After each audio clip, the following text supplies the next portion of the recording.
오늘 말씀은 계시록 계속 이어서 갈게요. 이 사람들은 이제 외웁시다.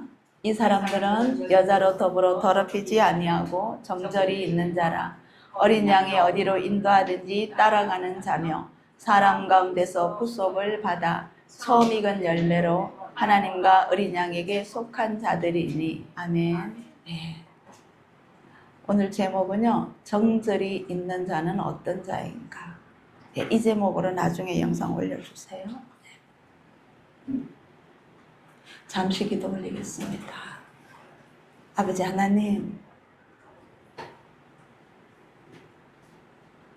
우리에게 이 정절을 지키기를 원하시며, 정절이란 그 넓은 의미의 그 뜻을 아주 부분으로 오늘도 주신 은혜대로 아버지와 함께 나눕니다. 대은의 입술에서 하나의 오차도 없이 주신 은혜를 그대로 전할 수 있도록 인도하여 주시옵소서. 예수님의 이름으로 기도 올리옵나이다. 아멘. 아멘.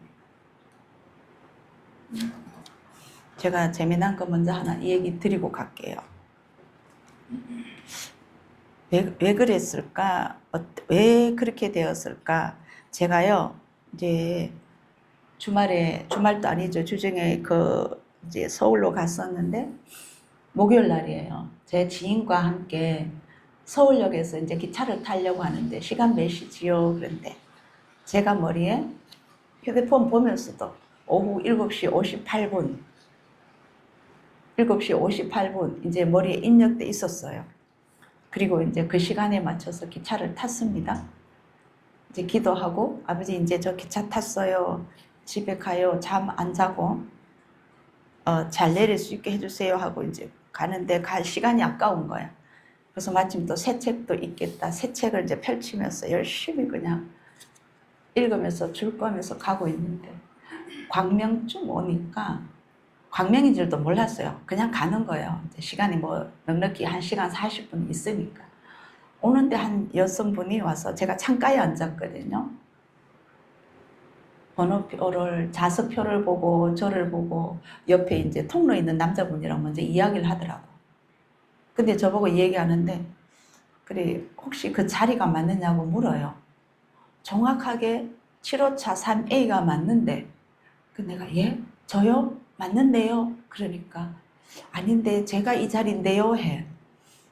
그래서 제가요, 그 순간에 자신 있게, 아니 이거 제 좌석 맞는데요? 잠깐만요, 혹시 호차 잘못 오신 거 아니에요? 7호차 아니고 6호나 8호 아니에요? 하니까 맞다고 하면서 이 셀포를 딱 보여주는데 정확하게 7호차 3회예요. 그럼 저랑 똑같아요. 휴대폰으로 봤을 때는 이거 뭐지? 그러면서 네 알겠습니다. 그리고는 일단은 가방을 주섬주섬 사면서 이거 뭐지? 한데 순간적으로 탁 오는 게 그 사람은 광명에서 타는 그 시간만 찍혔고, 저는 제가 타는 시간대만 지키잖아요, 폰에. 근데 그러면 내가 똑같은 거 분명히 맞는데, 동일한 날짜고 맞는데, 그러면 내가 실수를 했나? 순간적으로 내가 시간을 잘못 봤나? 싶어서요. 58분인데 싶어서 제 휴대폰을 내가지고 확인을 하니까 7시 54분이에요. 제가 4분 뒤에 늦는 거를 잘못한 거예요.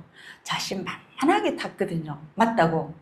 그리고 그 타기 직전에 제게 뭔가 탁 꽂힌 게 있는데, 저 옆에 앉아있는 지인이랑 이야기하면서 우리가 정말 성경 말씀을 나누면서 우리가 정말 너무 잘못 가고 있다. 성경을 너무 잘못 알고 있다.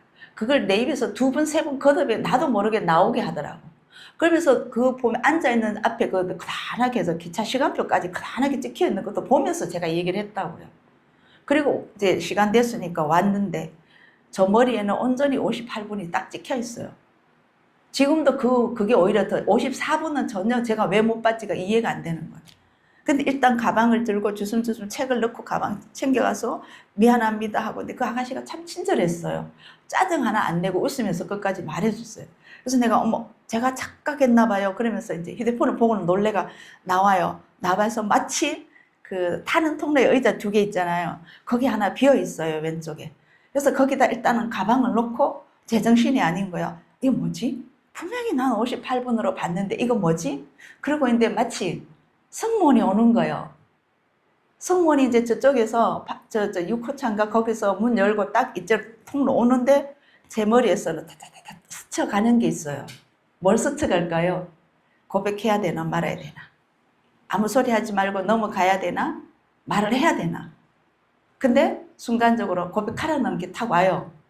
그래서 그분이 이제 오는데 하나, 둘, 셋, 네 걸음 따고 왔는데 옆에도 한 사람이 있고 저도 있는데 그 사람하고도 이 얘기를 하는데 제가 먼저 얼굴 딱 눈을 보면서 안절부절하면서 저 어떻게 해요? 좀 도와주세요. 왜요? 내가 이래서 4분 늦게 탔다. 기차를 잘못 탔다.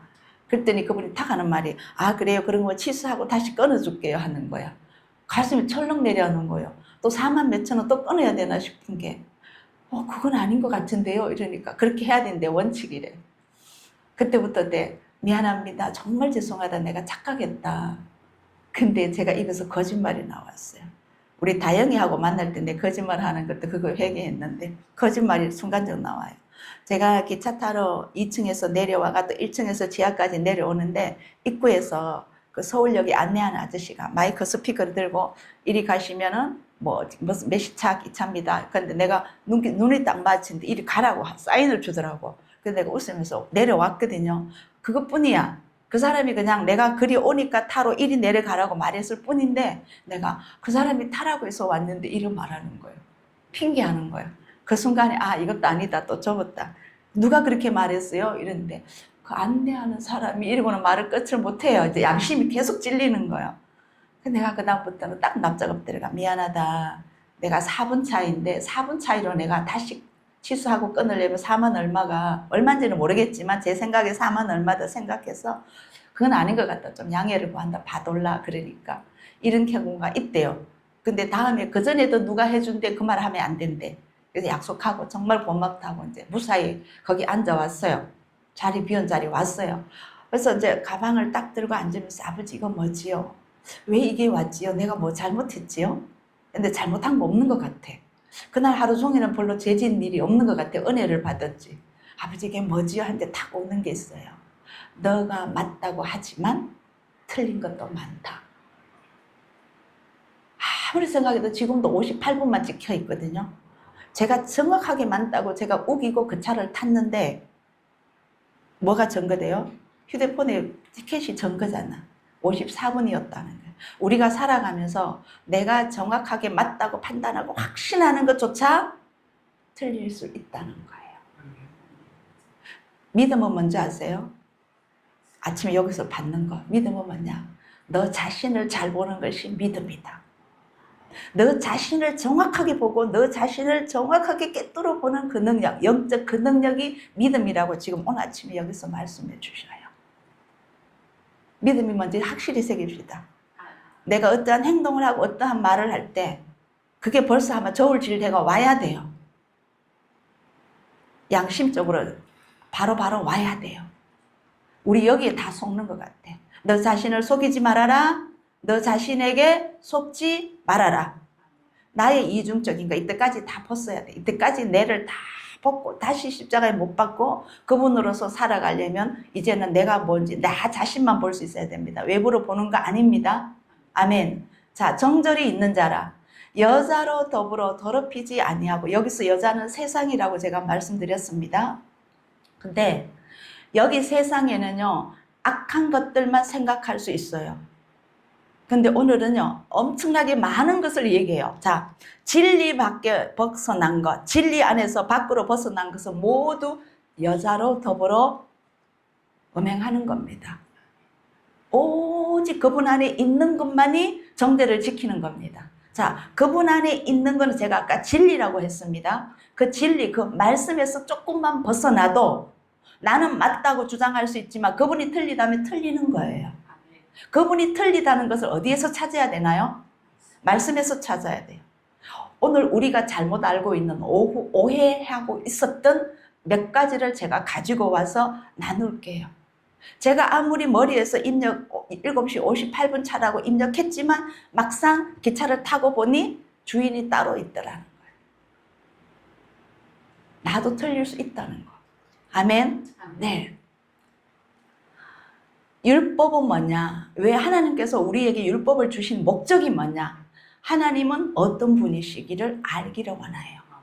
내가 이러한 사람이다라고 우리는 죽을 때까지 알기를 원하십니다. 다 알 수 있을까요? 없습니다. 오늘만 봐도 없을 거예요. 그 다음에 그리고 그분 하나님 아버지를 어떻게 경배 받으시기를 원하는지도 우리에게 알기를 원하세요. 제가 딱 앉았는데 아버지 이거 뭐지요? 하고 순간적으로 이제 안고 보니까 그 성모원이 가고 제가 딱 안고 예 하고는 이제 기분 좋게 감사합니다 아버지 감사합니다 하고 안고 뭘 감사해야 돼요? 다시 티켓 안 무는 것도 감사해야 되고 일단 거짓은 아니니까 제가 의도적으로 타지는 않았으니까 그죠? 그 다음에 두 번째 뭐예요? 자리까지 예배해 주신 것도 감사해야죠. 그래서 너무 감사했어요. 그때 금요일 되면요 7시 몇 분짜리 퇴근해가 타는 사람들도 많거든요. 근데 의자까지 예배해 주셨어요. 딱 앉고 감사합니다. 그 다음엔 제가 뭐를 해야 돼요? 아버지 나 뭐 잘못했지요? 왜 이런 상황이 있지요? 지금도 저 머리에는 58번이라고 찍혀 있는데 왜 이랬지요? 할 때 너가 아까 그 말 하지 않았니? 너희가 너무 잘못 알고 있다고. 그 너도 속해. 너는 아닌 것 같지 않느냐?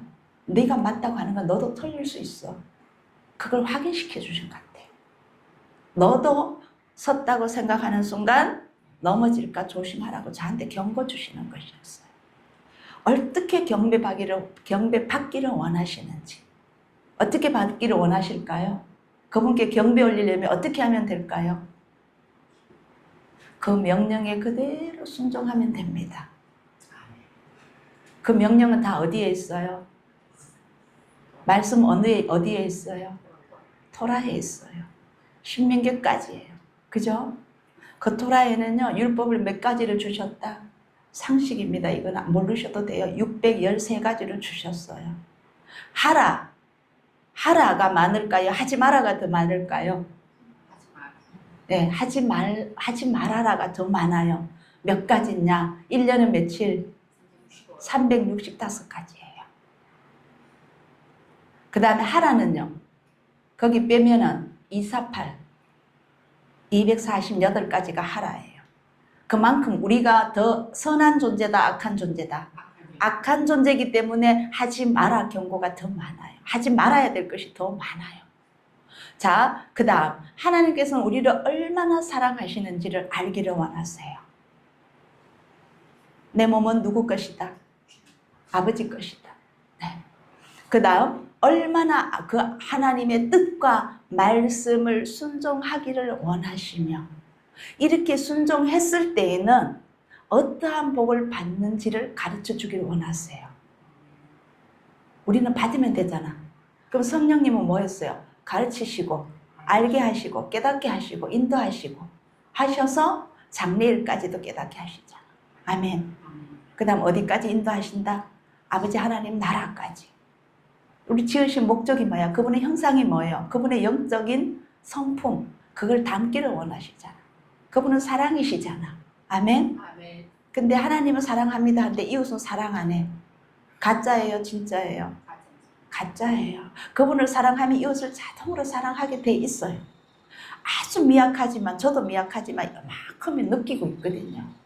이동하는데 처음 타보는 그 기차라서 지하철이라서 GTX인가 타는데 잘 모르겠어요. 처음 날은 두리번 많이 했어요. 그래서 열심히 이제 가서 엘리베이터가 닫길래 하는데 제가 팍 눌리면서 들어가면서 혹시 이거 어디 가는 거 맞아요? 하는데 대답을 해주면 얼마나 좋아요. 제가 사람이 얼음이구나라는 걸 느꼈어요. 와, 차가울 정도가 아니야. 대답도 안 하고 말도 안 하고 성질 팍 내가 가만히 있는 거예요. 물었는데 제가 이게 그냥 다시 튕겨가 제 물음이 저한테 오는데 말세에는 누구를 사랑하며 자기를 사랑하며 자기 사랑밖에 없어요. 하나님께서는 자기 사랑하라 하셨어요? 한 번도 안 하셨어요. 누구 사랑하셨어요? 그 다음요? 누구요? 하나님. 왜 이웃을 사랑하라 했어요? 이 사람 싸웠어. 이 사람이 억울한 누명을 덮었었어. A라는 사람과 B라는 사람이 이제 원수지간이 됐어요. A라는 사람이 이제 누명을 덮어서 억울해요. 분명히 당했어요. 하나님께 기도합니다. 하나님, 너무 억울합니다. 비 저거 어쩔까요? 아버지 하나님 비 혼내주고, 아버지 하나님 나 비는 다시는 안 만나고, 저 비 억울한 소리 하나님께 기도했어요. 그때는 응답이 뭐라고 오신 줄 아세요? 하나님께서는 비를 보고 그 비도 내가 사랑하는 자니라. 답 없습니다. 그죠? 그만큼 우리가 이웃 사랑이 안 돼요. 자, 그 다음 율법은 하나님의 호흡이시다. 아멘. 그 호흡이 들어와야 누가 들어오시는 거다? 성령님이 들어오시는 거다. 자, 그 다음은요, 제가 또 추가했어요. 날마다 추가될지 모르겠어요. 율법은 하나님이 그 자체이시다. 맞나요? 죄 짓지 말고 사랑하셔서 율법 주셨잖아. 악한 존재이기 때문에 365가지를 주시고, 제발 내 말에 순종해서 내가 너희에게 주고자 하는 선물, 이 축복을 네가 다 받기를 원한다. 그건 사랑이에요, 저주예요? 사랑입니다. 그래서 이 율법은 이제 오늘 새깁시다. 의무예요, 아니에요? 우리는 의무라고 생각했죠. 아닙니다. 우리가 이거 잘못 알고 있는 거예요. 의무 아니에요. 뭐예요? 아버지 하나님이 앞서 몇 가지, 앞에 쭉 보인 5가지 약속해 주신 것을 믿는 믿음입니다. 율법이. 그래서 그 믿음대로 주신 말씀을 그것이니까 순종하라 했으니까 순종하면 되는 거예요. 제가 서울 가서 어느 분의 그 말씀을 듣는데 또 와닿는 게 하나 있었어요. 제가 그걸 가서 찾아봤어요. 그거 말씀이 어딘가. 너희들이 이렇게 말해요. 여호와께서 신명기 32장 10절이네요. 여호와께서 그를 황무지에서 짐승의 부르짖는 광야에서 만나시고 호위하시며 보호하시며 자기 눈동자 같이 지키셨도다. 이스라엘 백성들을 황무지에서 짐승의 울부짖는 광야에서 만나시고, 그 다음에 호위하시고 보호하시고 자기 눈동자 같이 지키셨도다. 아멘. 여기 대상자는 누구예요? 신명기니까 누구예요? 이스라엘 백성들이죠. 아멘. 그러면 이스라엘 백성들을 눈동자 같이 지키신다고 하셨습니다. 그죠? 근데 우리가 물어봅시다. 오늘 우리가 이스라엘 백성들을 대적하면 누구의 눈을 대적하는 것이다? 하나님의 눈동자를 대적하는 거예요. 그분의 눈동자를 무시하는 거예요. 그분의 눈동자를 진짜 찌르는 거예요. 그래 놓고 잘못 없다고요? 제가 왜 이거를 그렇게 가슴이 와닿았냐면, 말씀 보면서 어느 기절에서 어느 분의 책을 읽다가, 아, 맞네요. 그럼 이렇게 가는 거예요. 느낀 게 뭐냐, 보세요. 앞에 서두가 너무 길면 안 되는데, 창세기에서 그 하나님께서 이 선악과를 먹는 날에는 그 다음 뭐예요? 죽으리라 했죠. 그건 뭐예요? 하나님의 명령이죠. 먹지 말아라. 먹으면 반드시 죽는다. 그죠? 그러면 그 명령입니다. 불순종했을 때 죽었습니다. 그러면 우리 아까 하지 말아라 하는 게 365가지입니다. 하라라 하는 게 245가지. 이 명령에 불순종한다. 그러면 나는 어떻게 된다? 거기랑 대입시키세요. 그 내가 말하는 명령에 불순종하면 너는 반드시 죽을 것이다. 내가 말하는 것은 율법이다. 율법에 불순종하면 너는 반드시 죽을 것이다. 법칙이 이루어져야 안 이루어져요? 이루어져요. 근데 이 율법을 버리자고요? 우리 왜 이렇게 제가 깊이 이렇게 애타느냐 하면, 우리 황 집사님 오늘 또 답을 드릴게요. 황 집사님 답이, 저도 속았고 지금도 기존 교회에서 많은 수많은 성도님들이 속고 있는 질문들이에요. 너무 질문을 잘해 주셨어요. 오늘 거기에 대한 그 답이 바로 이거예요. 율법은 의무가 아니라 약속하신 그분의 언약을 믿는 믿음입니다. 나중에 갈라디아서 가서 더 설명드릴게요. 그 다음, 이 율법은 뭐냐? 하나님 말씀입니다. 그런데 우리가 주의를 빼세요. 주의를 빼라고. 율법주의에 빠지지 말아라. 우리 흔히 많은 말을 해요. 기독교인들이. 너도 율법주의에 빠졌느냐? 너도 율법주의자냐? 이래요. 율법주의라는 거는 뭐냐? 그 율법 말씀을 약간 변형시킨 누구가? 탈무드에서나 인간이 하나님의 이 오리지널 말씀을 훼손시키기 위한 인간이 봤을 때는 선의함으로 했지만 결국은 악이 되어요. 장로들의 유전으로, 사람의 계명으로 말하는 것은 잘 지킨다. 헛되이 나를 경배한도다. 마태복음 15장 있죠. 그거예요.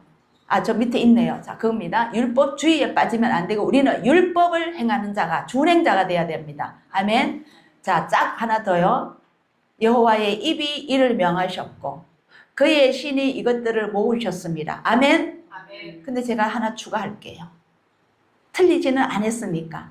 이를 순종하신 이가 누구시다?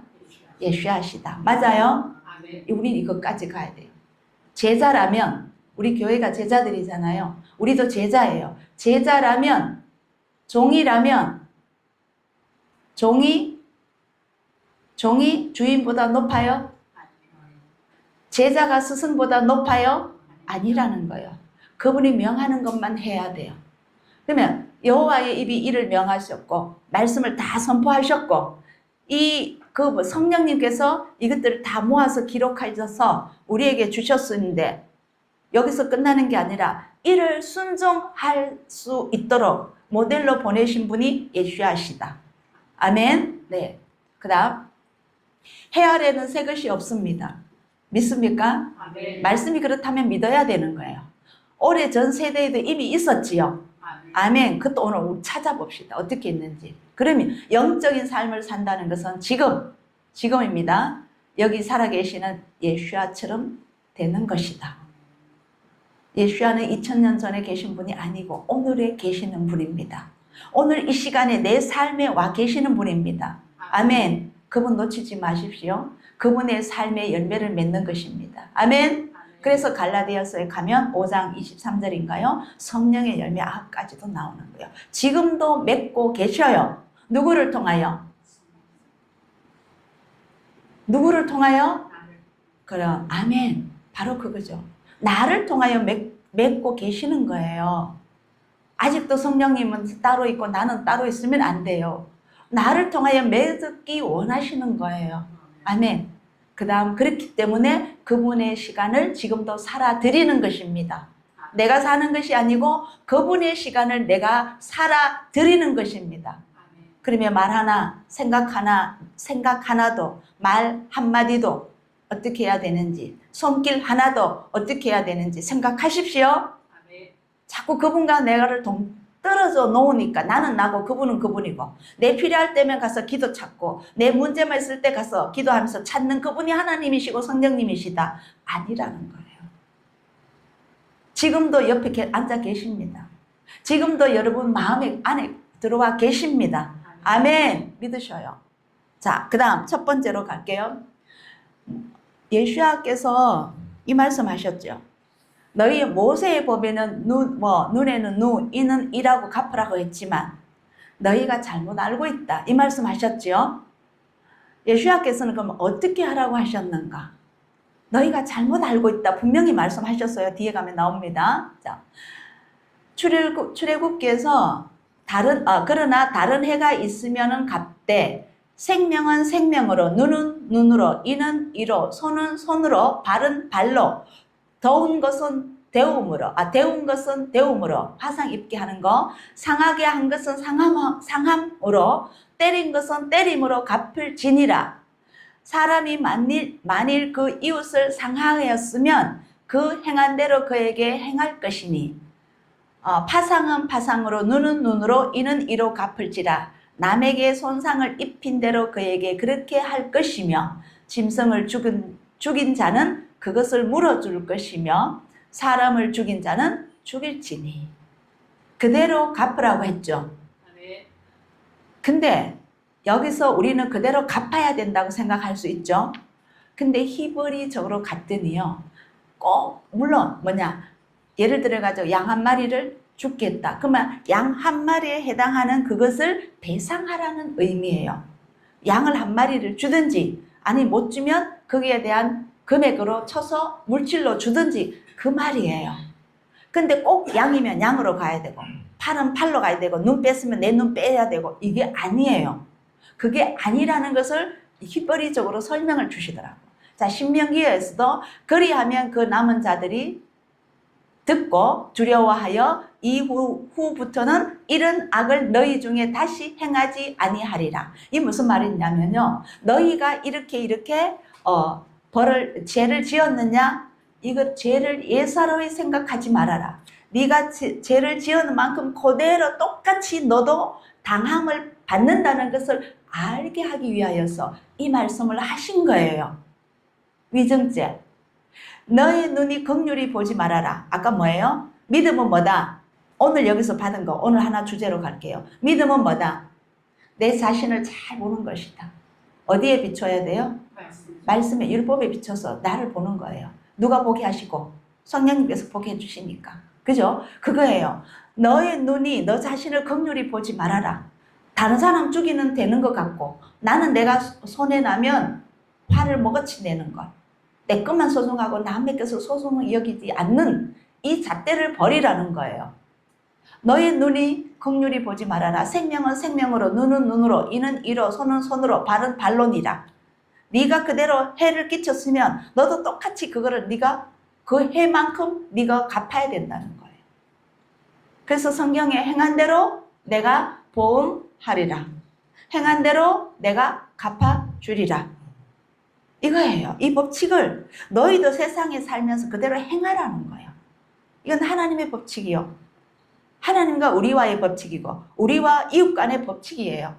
아멘? 아멘. 하나님과 우리의 사랑이에요. 우리와 이웃과의 사랑이에요. 아멘? 아멘. 행한 대로 갚은 것도 하나님과 우리와의 관계고 우리와 이웃과의 관계예요. 하나님 계시고 내가 있고 하나님이 계시고 내가 있으면 당연히 그 다음 누가 있어야 된다? 이웃이 있어야 돼요. 우리가 여기서 지금 기독교인들이 참 많이 왜곡되어 있는 게 뭔지 아냐? 하나님은 주여 주여 주여 주여 정말 잘 섬기려고 노력해요.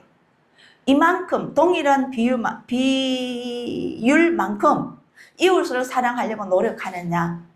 아니라는 거예요. 그랬더라면 오늘날 이 세상이 이렇게 악할까요? 그러면 제가 간증 하나 더 할게요. 지하철을 서울역 가는 거를 저희 이제 딸 집에서 서울역 가는 걸 타고 서울역에서 또 뭐 하나 환승해서 가야 되는데 서울역 가는 걸 아침에 이제 타고 이쪽으로 오려면 시간이 그렇게 여유롭진 않았어요. 딱 올라가는데 사람들이 확 좁은데 계단에 올라가는데 아마 70 후반 정도 될 것 같아요. 70 중반 후반. 왜 우리 시장 보는 그 뭐 끌고 가는 거 있잖아요. 그걸 뭐라 그래요? 시장 볼 때 끌고 가는 거, 노인들이 많이 끌고 다니는 거. 거기다가 가득 심었어요. 가득 담았어요. 담고는 계단으로 한 개. 이 1호선이 옛날에 해서 그런지 엘리베이터가 많이 없는가 봐요. 또 한 개. 바로 옆에서 끌고 가는데 순간적으로 제가 하나는 지금 빨리 가야 되는데 하나, 둘, 셋. 딱 계단 내가 먼저 올라갔어요. 그분보다. 이제 그분이 더디니까 그분이랑 저랑 같이 출발해가 올라가는데 하나, 둘, 셋. 딱 갔는데 그냥 가려느냐? 정확하게 저한테 찔렀어요. 그냥 가려느냐? 뭐가 보이지 않느냐? 기차 오면 나 저거 타야 되는데 이러다가 아버지 기차 좀 잡아주세요. 내려갔어요. 진짜 그 많은 사람이 올라가는데 아무도 안 올려줬어요. 내가 아저씨 앞에서 드세요. 제가 뒤에 들게요. 달랑 드니까 엄청 수월해요. 한 그릇 한 그릇 한 그릇. 처음에 내가 끌어올리다가 안 되겠더라고. 더 무거워. 아저씨 한쪽 이쪽 한쪽 이 손잡이 잡고 올리는데 더 힘들어. 아저씨 그냥 앞에 드세요. 뒤에 들게요. 달랑 들고 이제 들어버렸죠. 계단에 안 붙이고. 좀 제법 높았어요. 올라왔어요. 고맙다고 하는데 딱 올리고 나니까 기차가 들어오는 거예요. 근데 사람들이 확 타니까 그 아저씨는 못 탔어요. 저는 탔어요. 타는 것까지는 내가 못 도와드리겠더라고. 아저씨 시간 여유가 있겠지. 아버지 난 급해요. 빨리 가야 돼. 탔어요. 그래서 내가 너무 이걸 두드리면서 감사했어요. 순간의 음성에 놓쳤더라면. 눈에 안 보이느냐? 그냥 가려느냐? 놓쳐버리면. 그 종일 제가 마음이 힘들 거예요. 아마. 근데 아버지 너무 감사합니다. 감사합니다. 다시 내려가게 해주셔서 그 양심 그걸 보자는 거예요. 우리는 많이 그러한 것을 빨리 가시로 많이 찔림을 받으셔야 됩니다. 그건 뭐예요? 하나님 법칙이 있죠. 예수님이 그러셨잖아요. 도로 갚는 자에게 도와주라. 도로 갚지 못하는 자에게 도와주라. 분명히 그렇죠? 근데 우리는요. 밥 한 끼 사는데 못 얻어 먹을 사람한테 사요. 다시 언젠가는 사줄 사람한테 밥 사요? 양심 좀 말해봐요. 속으로 말해보세요. 주님과 대화하세요. 내가 어떤 존재인지. 아멘? 네. 받지 못할 곳에 도와주라 했잖아. 아멘. 가난한 자는 항상 너희와 함께 있느니라.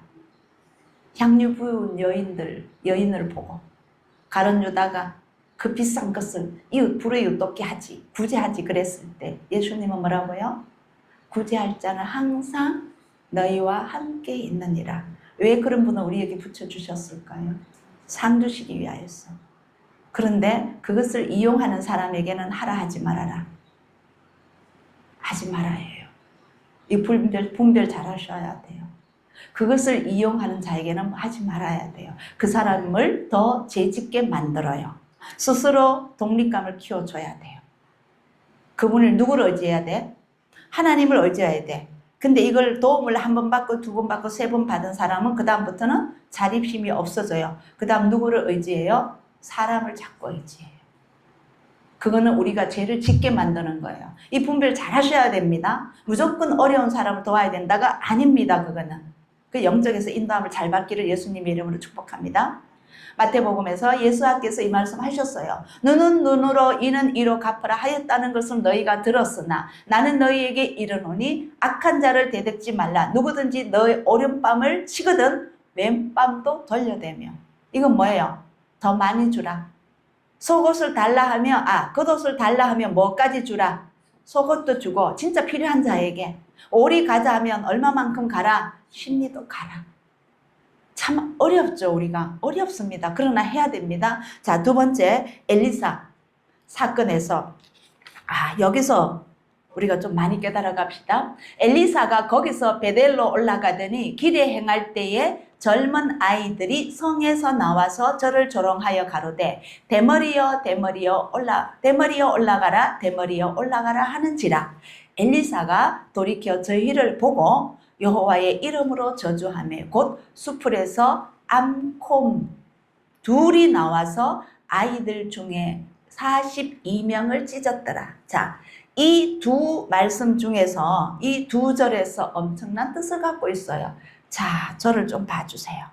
저를 보지 말고 저 뒤에 계시는 예수님 좀 봐주세요. 베델로 올라갔습니다. 엘리사가. 가기 전에요. 엘리사는 누구에게 기름 부음을? 엘리야에게 기름 부음 받았습니다. 그죠?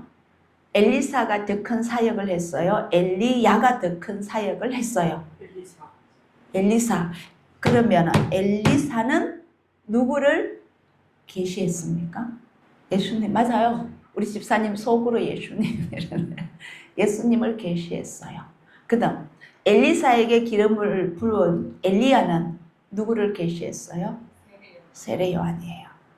자, 그런데 이 엘리사는 왕상이죠? 이 왕하니까 왕상 19절에 가면 왜 엘리야가 엘리사에게 기름 부음 받는 내용이 나와요. 생각난 김에 이걸 전해드리고 갈게요.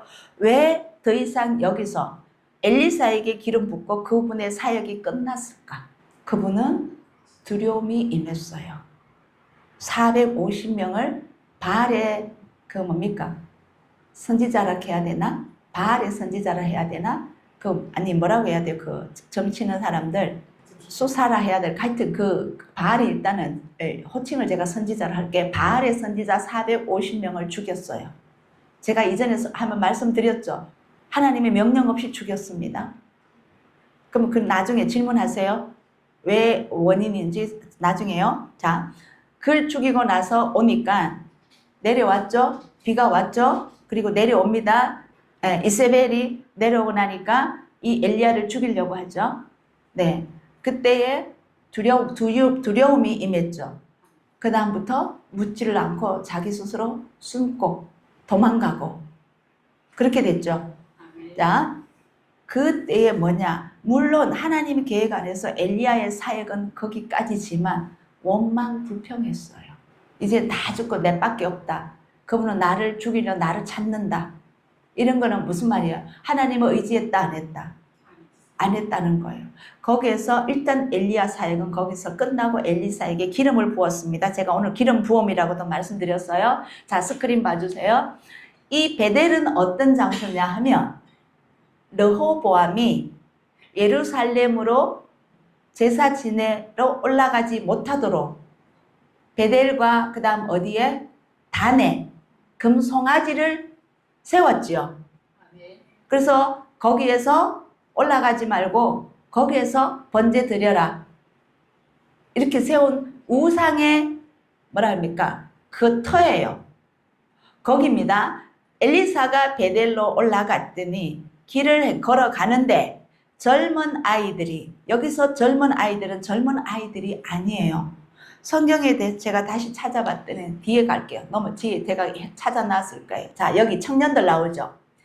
여기서 청년들을 얻냐면 왕상에서 나의 하나님 여호와여 주께서 종으로 종의 아비 다윗을 대신하여 왕이 되게 하셨사오나 종은 작은 아이라 출입할 줄을 알지 못하고, 여기서 아이라, 어리면은 전부 다 이렇게 아이라라고 표현해요. 여기서 젊은 아이들이 아이가 아니고 청년들입니다. 만 17세 이상의 청년들이에요. 그들이 무슨 성이에요, 여기서? 예, 베델의 성입니다. 베델의 성에서 나와서 저를 조롱하여 가로되 대머리여 올라가라, 대머리여 올라가라. 자, 대머리부터 먼저 설명드릴게요. 우리 머리가 머리카락이 없다는 거죠. 자, 이 머리카락으로서 하나님 앞에 일을 한 사람이 누구예요? 삼손이죠. 여기는 하나님의 뭔가의 명령과 그 하나님의 뜻하심을 임하는 이 머리 장소예요. 그래서 머리에도 뭔가를 써요. 유대인들도. 그죠? 예. 근데 제가 적어놨네요. 성경에서 선지자나 제사장이나 나실인 등이, 삼손이 나실인이죠. 하나님께 구별된 사람에게 머리카락은 하나님의 능력과 권위와 기름 부음을 상징하는 주요한 부분입니다. 이 부분에 무엇을 지금 조롱하느냐 하면 대머리여, 이 말은 머리가 그냥 단순히 대머리가 아니라 너는 기름 부은 게 가짜야 아니야 라고 말하는 거예요. 엘리사가 기름 부음을 받았잖아요. 머리에 기름 부음 받잖아요.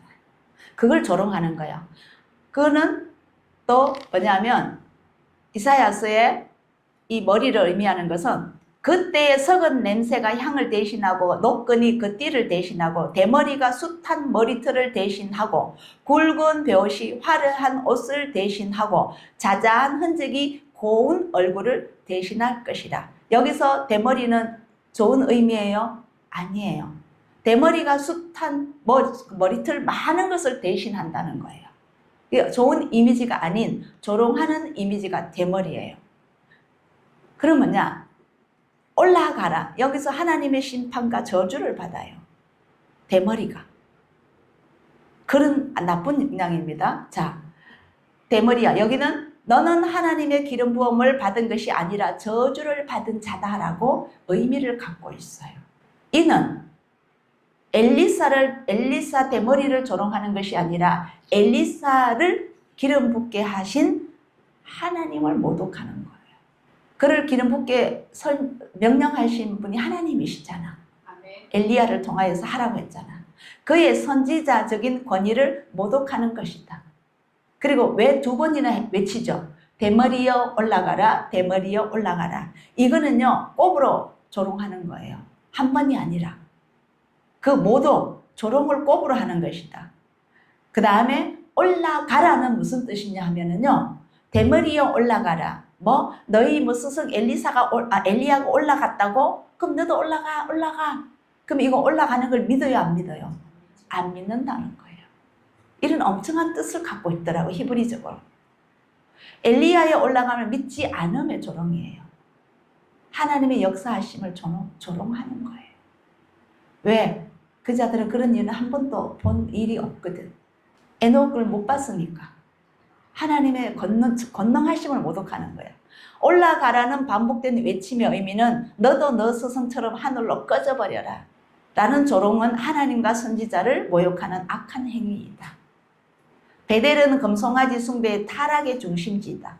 하나님을 대적하는 배후의 악의 영적 역량으로 그 청년들이 그렇게 말하는 거예요.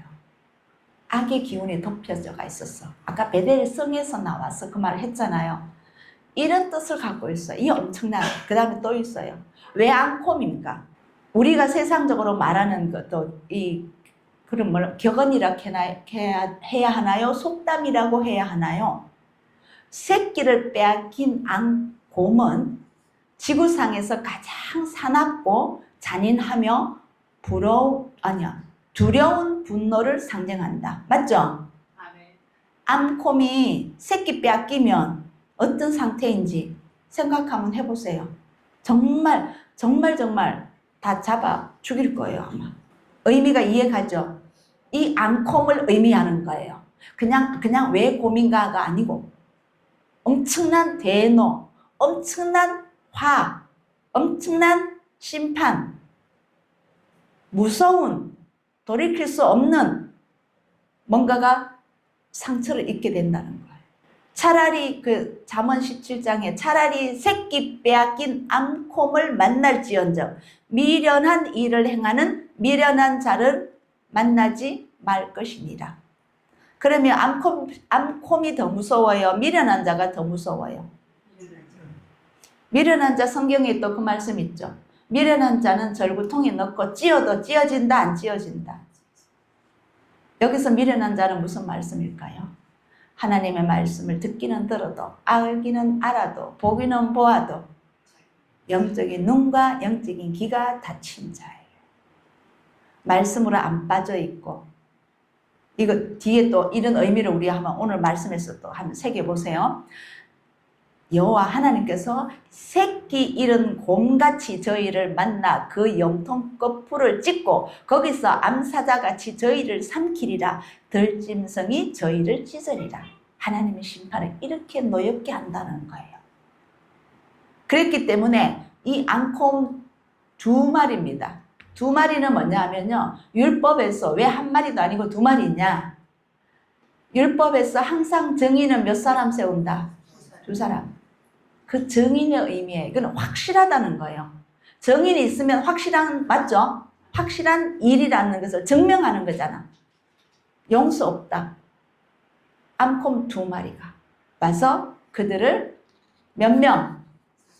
42명. 42는 또 의미가 뭘까? 왜 하필 42명일까? 저는 요즘 숫자에 재미를 붙여가 숫자 찾는 걸 엄청 많이 찾아봐요. 내가 들짐승들을 너희 중에 보내리니 그것들이 너희 자녀를 움키고 너희 육축을 멸하며 너희 수요를 감속케 할지라. 너희 도로가 황폐하리라. 들짐승을 통하여서 망하게 하겠다는 거예요. 하나님의 법칙 중에서. 그래서 암콤 둘을 보내서 42명을 다 죽입니다. 자, 이 42의 의미는요, 참 많더라고요. 이스라엘 백성들이 출애굽하고 나서 지친 곳이 42군데입니다. 민수기 33장을 한번 보십시오. 나중에 봅시다. 집에 가셔서 보시든지 오후에 보시든지 합시다. 거기에 지친 곳이 이름이 쫙 다 나와요. 그 곳이 42곳이에요. 하나님이 함께 하신 곳. 이스라엘 백성들이 광야에서 하나님과 걸음을 같이 했던 곳. 두 번째로 42가지는 42라는 이 숫자가 나오는 것은 예수아의 계보입니다. 맞죠? 마태복음 1장 1절에 아브라함과 다윗의 자손 예수 그리스도의, 여기 어제가 아니고 지난주 톨라토 했죠. 계보라, 세계라, 족보라 이 말이에요. 다 같은 말입니다. 14 곱하기 3은 42 맞죠? 14대요. 누구부터 누구? 아브라함에서 다윗까지가 14대요. 그 다음 다윗에서부터 누구까지? 포로로 잡혀간 들까지 14대요. 포로에서 풀려 나온 그자부터 해서 예수아까지가 14대. 근데 실제로는 몇 대다? 13대.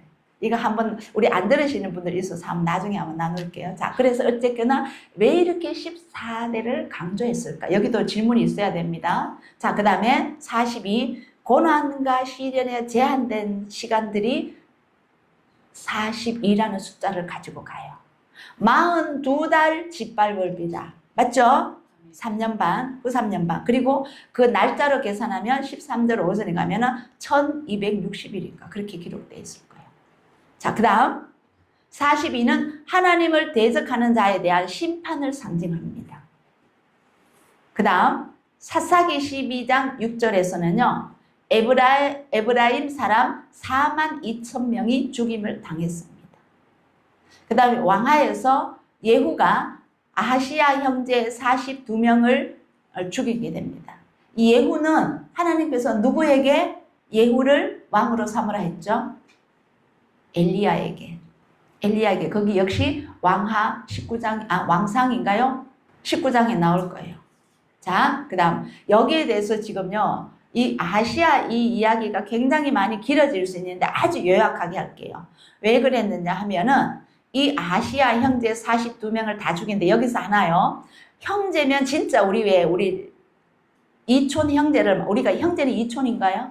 부부는 무촌이고 우리 한국으로 촌수 따지면 이촌이 형제죠. 네. 그 다음 아버지 형제로 넘어가면 사촌이고 그 넘어가면 육촌이 이렇게 되잖아요. 이 이촌의 형제를 말하는 것이 아니고 성경에서 형제는 친족, 조카, 형제 다 넓게 포함하고 있어요. 아시아 형제는 벌써 이미 다 죽었어요.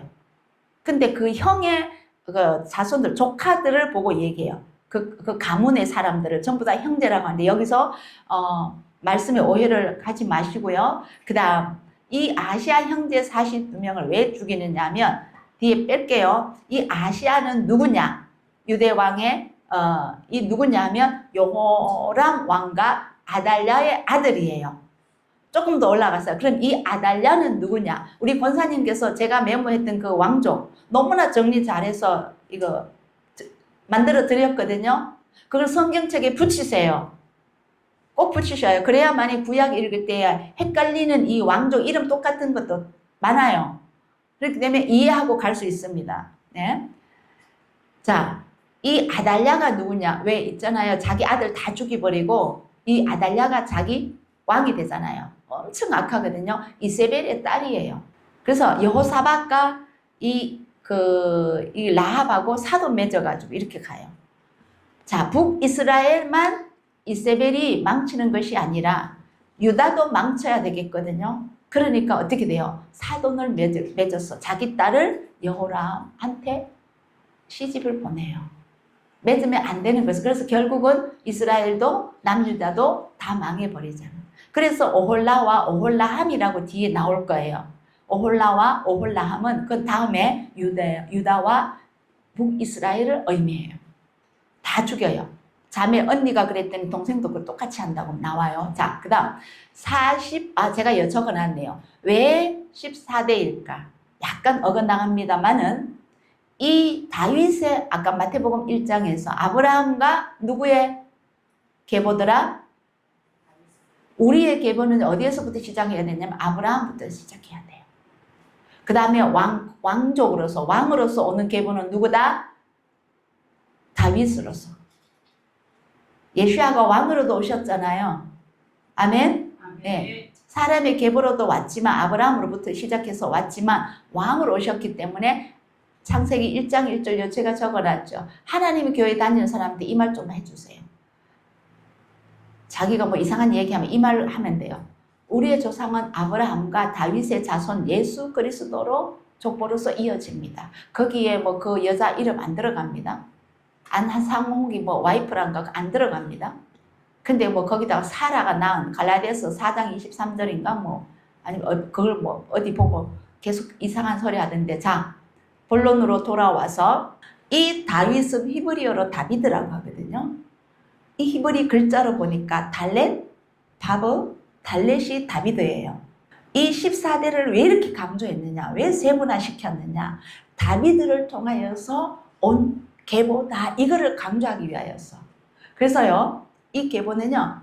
다윗의 자손 메시아이다라는 것을 강조하기 위하여서. 그래서 이거 달렛, 바브 6, 또 네 번째 글자 달렛 다 더하면 숫자 얼마가 나와요? 14. 그래서 14를 강조. 다비드, 히브리어로 다비드. 알파벳, 달렛, 바브, 달렛이 다비드거든요. 이 숫자값, 게마트리아죠. 숫자 값으로서 14대를 이렇게 강조를 하는 거예요. 이거는 제가 지어낸 게 아니고 사실입니다. 여기에 비밀이 숨어 있었어요. 우리는 막연히 14대인가 보다 아니고 하나님은 깊은 뜻이 숨겨진 부와 오늘 하나 찾아냅니다. 이거예요. 오늘 몇 개 찾아볼 거예요. 자, 그 다음에 세 번째, 여호수아에서 전쟁 칠 때에 여호수아가 명령해서 해가 안 지고 머물러 있죠. 우리는요, 저도 설교 그렇게 들었거든요. 여호수아가 해에게 명령했다고 하는데 여호수아가 한 것이 아니고 누가 하셨다? 하나님께서. 그리고 여호수아가 전쟁으로 죽인 자보다 우박 덩어리로 죽은 자들이 더 많았다. 그죠? 예. 거기에서 여호와께서 하늘에서 큰 등이 우박을 아세가에게 이르기까지 내리우심에 그들이 죽었으니 이스라엘 자손의 칼에 죽은 자보다 우박에 죽은 자가 더욱 많았더라. 여기서 이스라엘을 올리면 아니요, 여호수아가 했다고 하면 안 됩니다. 여호와께서 하셨습니다. 전쟁은 누구 손에 있다? 하나님 손에 있다. 성경에 기록이 되어 있잖아요. 예, 여기 나오네요. 자, 멈추라는 신호는 멈추라 했는데 스탑을 의미하지만 히브리어로는 도무라 그래서 침묵해라, 잠잠해라, 쉬어라 이 말이에요. 그래서 당시 사람들은 태양과 달을 강력한 우상으로 섬겼어요. 그 시대의 사람들은. 그래서 여호수아가 해야 멈추어라 그랬더니 해가 강력한 우상이거든요. 이스라엘 백성들을 해가 도와줬다고 생각해. 그거를 오류를 깨는 거예요. 깨야 돼요. 아니에요. 여호수아가 도무라 외친 것은 너의 행사를 행하지 말고 잠잠해라. 시간대로 자꾸 넘어가지 말고 그 자리에 가만히 서 있으라 이 말이에요. 그럼 여호수아가 입술을 빌렸지 사실은 누가? 하나님만이 해를 멈출 수가 있어요. 그 태양을 서게 할 수 있다고. 그래서 그 당대의 사람들은요, 이 태양을 숭배하는 걸 더더욱 많아졌어요. 지금 유대력이 왕성해요. 태양 달력이 왕성해요. 지금 그런 거예요. 해와 달을 완전 신화시켰어요. 우리도 있죠. 우리 한국의 동화도. 해, 달. 그 뭡니까? 그 언누입니까? 저도 우리 애기들도 막 읽어주고 하긴 하는데. 자, 그 다음에 네 번째, 이혼에 대해서. 교회에서 이혼에 대해서 가르칩니까? 제가 아까 말씀드렸죠. 창세기 1장 28절인가요? 2장 28절인가요? 명령을 하신 말씀이 선악과를 먹는 날에는 반드시 죽으리라. 그러면 율법을 범하는 그 명령을 범해도 반드시 죽으리라. 죽는 거 보고도 이 강대상에서 말을 안 해요. 왜 안 해요? 교회 안에 음란이 그리 많고 이혼하신 분들이 정말 이 영상을 들으신 분들한테는 죄송합니다만은 하나님 허락하신 이혼법은 딱 하나뿐이에요. 우리 그래도 제대로 알고 갑시다. 혹시 가정에 불화가 있어서 정말 깨어지고 싶으면 하나님의 법에 맞추어서 맞으면 깨도 됩니다. 그러나 맞지 않으면 하나님께 기도를 하시기를 예수님의 이름으로 축복합니다. 자, 신명기에서 아내를 많이 두어서 그 마음이 미혹되게 하지 말 것이며 미혹되게 말 것이면은 미혹되도록 하지 말 것이며입니다. 자, 그러면 아내를 많이 둔다는 건 어떤 결론을 낳는다? 미혹이 된다. 맞죠? 네. 맞잖아요. 성경 말씀에. 아내를 많이 두면, 애인을 많이 두면 마음이 미혹돼가지고 결론은 사망이다, 죽는다 이거예요. 은금을 자기를 위하여 많이 쌓으면 뭐가 된다? 마음이 미혹된다. 똑같은 거요. 아내를 많이 두는 것이나 재물을 많이 두는 것이나 모두가 뭐다? 마음이 미혹된다. 답. 그 다음에 신명기 사람이 아내를 취하여 데려온 후에 수치되는 일이 그에게 있음을 발견하고 그를 기뻐하지 아니하거든 이혼 정서를 써서 그 손에 주고 그를 자기 집에서 내어 보낼 것이요. 자, 여기서 궁금한 것, 수치스러운 일이, 수치하는 일이, 수치되는 일이 어떤 범위냐는 거죠. 요걸 두고요, 그 당대의 사람들은 이스라엘 백성들이요, 파가 나눠져요. 나눠져가지고 어떤 사람은 자유주의로 가고 어떤 사람은 보수주의로 가요. 그래서 정확하게 하나님의 말씀 1.1획도 바꾸지 말고 그대로 지키자. 요거까지만 수치스러운 일이다. 그러니까 또 이쪽 파에는 아니다. 이것도 포함된다. 막 이래요. 그 이제 논쟁이 벌어집니다. 이것을 알고 계신 예수님께서는요, 나는 너희에게 이르노니 누구든지 엄행한 연고 없이 아내를 버리면 이는 저로 간음하게 함이요 또 누구든지 버린 여자에게 장가드는 자도 간음함이니라. 예수님께서는 유대인들의 이 학파의 주장을 논쟁을 알고 계셨어요. 그래서 미리 어디에서 마태복음 5장이면 산상수훈 끝나고 완전히 정말 무서운 명령이잖아요. 거기에 딱 엄행한 연고 없이 너희가 아내를 버리면 버린 아내에게 장가드는 자가 간음함이요. 맞죠? 또 그 버린 남자도 다른 여자를 취하면 간음이 된다는 거예요. 간음하지 말라. 구원 있어요, 없어요? 없어요. 그랬는데 저 뒤에 나올게요. 이 수치스러운 일이라는 것은, 이 논쟁은 어떻게 해석을 했느냐, 그자들이 참 치명적인 치열한 논쟁을 벌이는데, 보수주의 산마이 학파는 성적 부도덕, 아까처럼 그 음행하는 거나 이 성적인 부도덕을 행하는 것을 말했는데, 자유주의 파들은요, 힐렐 학파인데 사소한 걸림돌도 걸림돌도 수치스러운 일에 포함된다는 거예요. 자, 여기 장깨가 들었어요. 어떤 내용이 들어가느냐. 남자가 보기에 아내보다 더 아리따운 여자를 보고 사랑하게 되면 그 아내는 보내도 된다. 자기 아내가 아리따운 여자보다 못생겼기 때문에 수치스러운 일이 된다라고 해석을 하는 거예요. 누구에 맞게? 자기에 맞게, 자기 합리화로. 그런 논쟁을 막 하는 거. 그래서 자유주의로 완전히 그냥 프리하게 풀어버리는 거예요. 이런 논쟁이 있는 걸 예수님께서 아셨던 거예요.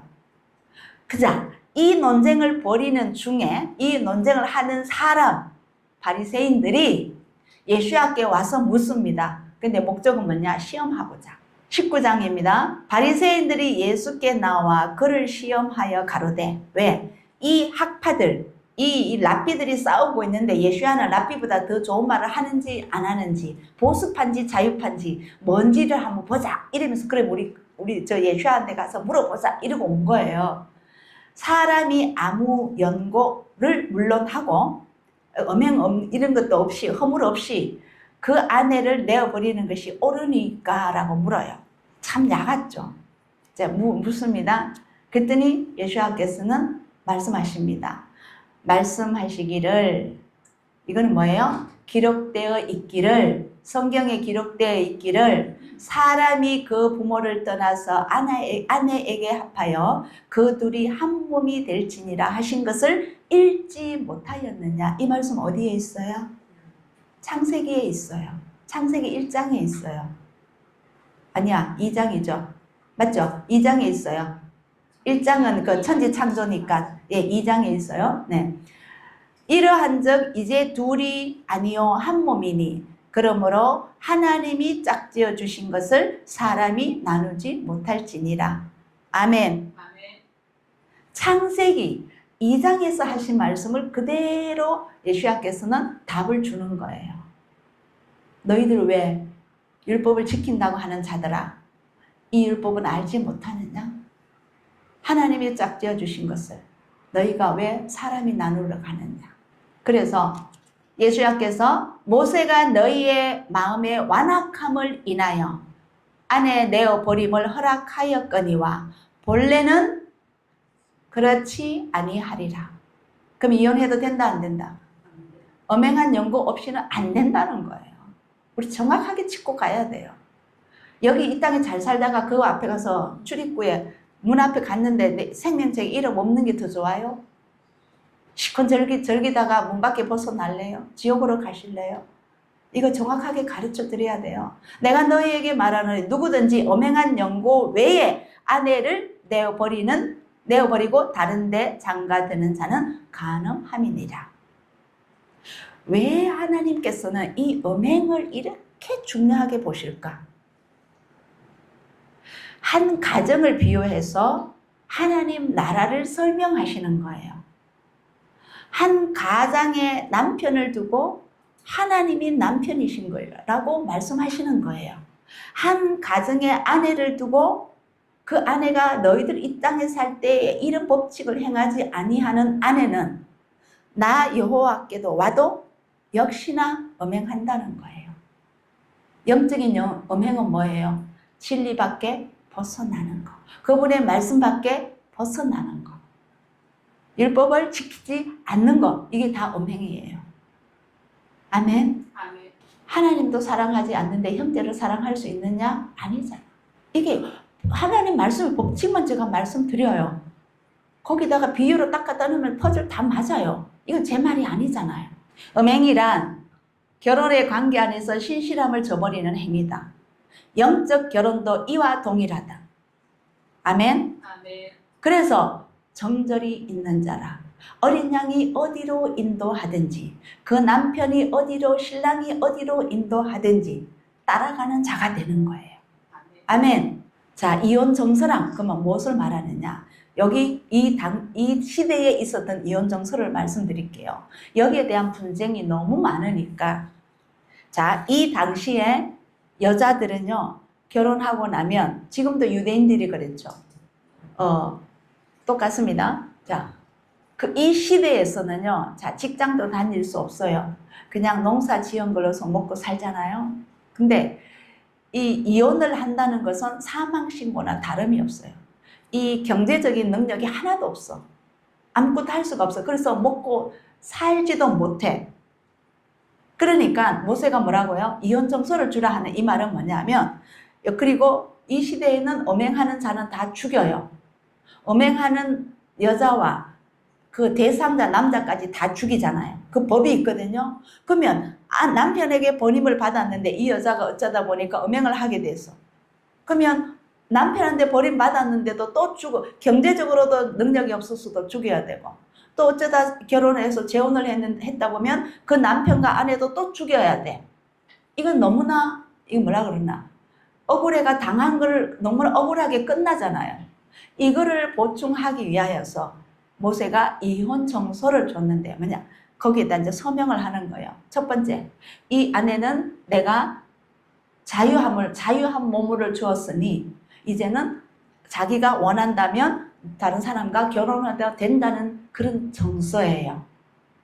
자유의 몸이 되었다는 정서고, 두 번째, 이혼 정서 안에는 그냥 이혼만 하는 것이 아니라 이 남편이 아내에게 어느 정도 살아갈 수 있도록 물질적인 배상을 하도록 하는 게 이혼 정서였어요. 두 가지가 있어요.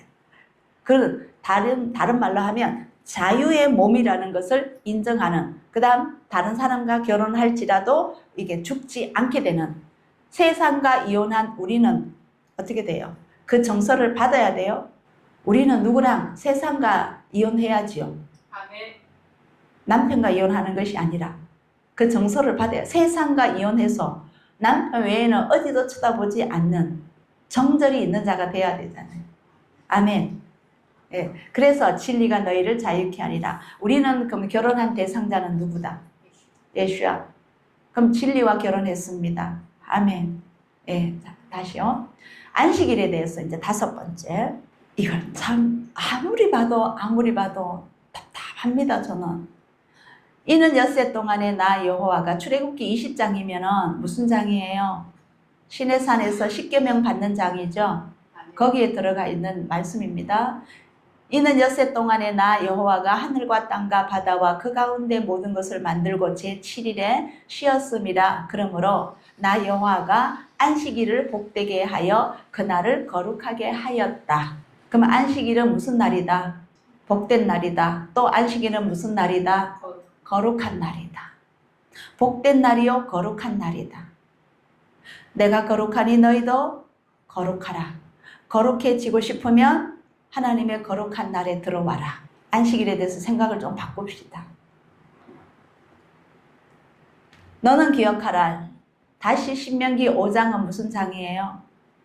모세가 다시 십계명을 주는 장이잖아요.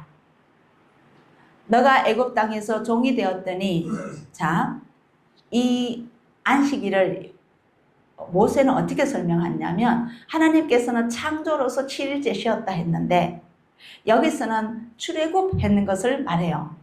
너가 애굽 땅에서 종이 되었더니 너희 하나님 여호와 아도니아가 강한 손과 편팔로 너를 거기서 인도하여 내었나니, 그러므로 너희 하나님 아도나이가 너를 명하여 안식일을 지키라 하느니라. 아멘.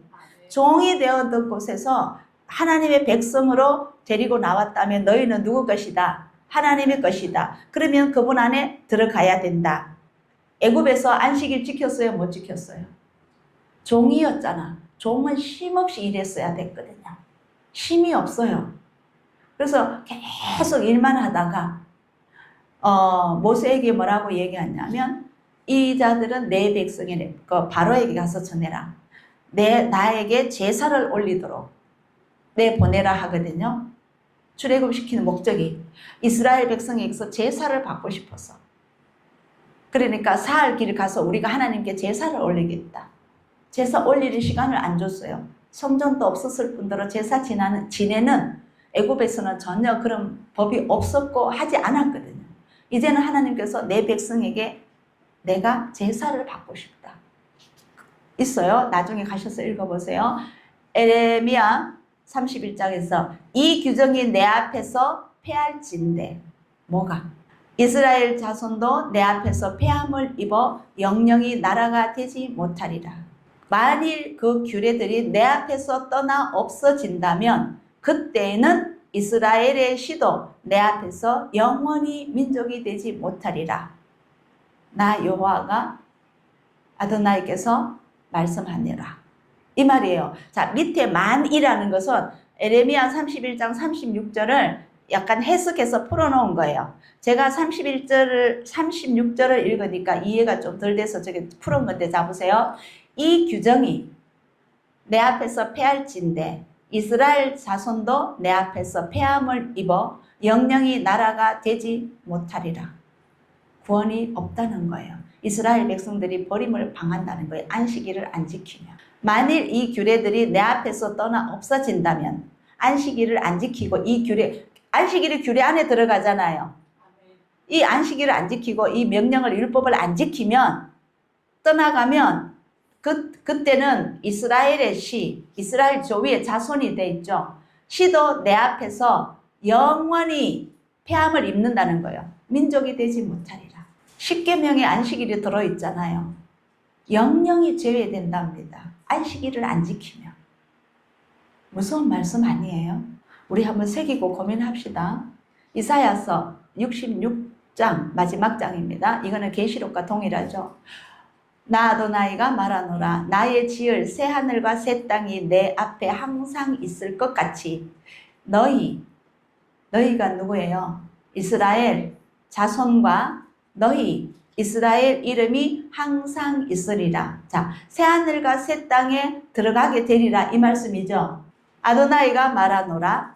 매 월삭과 매 안식일에 모든 혈육이 이르러 내 앞에 경배하리라. 아멘. 언제요? 안식일 지키라. 매 월삭을 지키라. 매 월 초하룻날 할 수 있으면 금식도 좀 하십시오. 지킵시다. 그 다음에 매 안식일, 늘 오는 이 안식일을 어디에서? 새하늘과 새 땅에서 내 앞에 항상 있을 것 같이. 새하늘과 새 땅으로 들어가도 매 월삭과 안식일이 있어서 그분 앞에 경배한다는 거예요. 앞서서 우리 율법은 뭐라고요? 하나님을 알기를 원하시고 그분을 어떻게 경배하기를 가르쳐 주시기를 원하시고, 이걸 하나님을 경배하는 방법을 이렇게 가르쳐 주셨잖아요. 그런데 오늘날 누가 왜 변형시켰을까? 왜 변형시켰을까? 이 말씀만 딱 보더라도 왜 변형시켰을까요? 새하늘과 새 땅에 못 들어가게 하기 위하였어. 여기 속지 말자고요. 이 제 말 아니죠? 아멘. 예수야께서 자, 어떻게 하셨나? 안식일을 찾아봐야지요. 예수님께서 하셨다면 더 정확하죠. 안 하셨다면 우리도 재고해봐야 될 문제지만 예수님께서 그 자라나신 곳 나사렛에 이르사 안식일에 자기 규례대로, 누구 규례대로? 자기 규례대로. 앞서서 이 규례를 안 지키면, 만일 이 규례들이 내 앞에서 떠나 없어진다면, 근데 예수님께서는 자기 규례대로, 그러면 예수님께서는 안식일을 지키신 거죠. 아멘. 회당에 들어가서 성경을 읽으려고 쓰신다. 안식일은 뭐 하셨냐면 샤반 예배 드릴 때 보면요, 많이 읽어요. 이 시편하고 읽는 그 말씀이 있어요. 정해져 있어요. 예, 토라 포션 이래가지고 있어요. 늘 샤반 예배에서 이걸 읽어요. 똑같이 성경을 읽으려고 예수와의 그 하신 규례대로. 마가복음에 저희가 가버나움에 들어가니라 예수와께서 곧 안식일에 회당에 들어가 가르치시며. 언제 가르치신다? 안식일에. 샤bat 예배에서 가르치시는 거예요. 자, 그 다음 이 안식일, 샤bat이죠. 뜻은 멈추다, 거치다인데 안식일을 지키라는 그 목적은 뭐냐? 안식일은 천지 창조에서, 서자 빠졌네. 천지 창조에서부터 주어진 것이다. 곧 하나님의 명령이시다. 지키라고 하셨으니까. 그죠? 일하지 말라 하셨잖아요. 자, 이 변질된 안식일의 본래의 정신을 예수님께서 회복시키고자 하는 목적을 수행하신 거예요. 이게 무슨 말이지? 예수님께서 오셔서 안식일을 어떻게 회복시키신다고? 자, 예수님께서는 어떠한 일을 안식일에 하셨어요. 근데 그 당시에 서기관과 바리새인들은 예수님을 무엇으로 걸고 넘어지셨어요? 안식일에 뭐 안 지킨다고. 그러면 그렇다면은 예수님께서 알고 계시는 안식일과 그 당시에 서기관과 바리새인들이 알고 있는 안식의 법은 다르다, 똑같다? 아니, 그냥 추측해 보세요. 다른 거예요. 그 안에 내용들이 다른 거예요. 그 목적이 다른 거예요. 그 의미가 다른 거예요. 아까 제가 뭐래요? 율법은 의무가 아니라 언약 안에서 그 약속을 믿는 믿음. 그 갈라디아서 가서 제가 또 말씀드릴게요. 예수님께서는 이 안식일을 회복시키고자도 오신 거예요. 자, 안식일이 되어서 해당해서 가르치시니 많은 사람이 듣고 놀라워 가로되 이 사람이 어디서 이런 것을 얻었느냐? 이 사람의 받은 지혜와 그 손으로 이루어지는 이런 권능이 어찌 됨이냐? 누가복음에서도 인자는 안식일의 주인이라. 아멘. 아멘. 자, 인자는 안식일의 주인이시다. 그러면 이 예수님께서, 하나님께서는요, 천지를 창조하시고 7일째에 쉬셨잖아요. 천지 창조하신 분이 요한복음 1장에는 누구시다? 예수아시다 나오잖아. 그 지었는데 이 천지를 지은 자가, 땅을 만드신 자가 그 땅에 왔더니 그 사는 사람들이 주인을 알아봤다, 못 알아봤다? 요한복음 1장에 나오잖아요.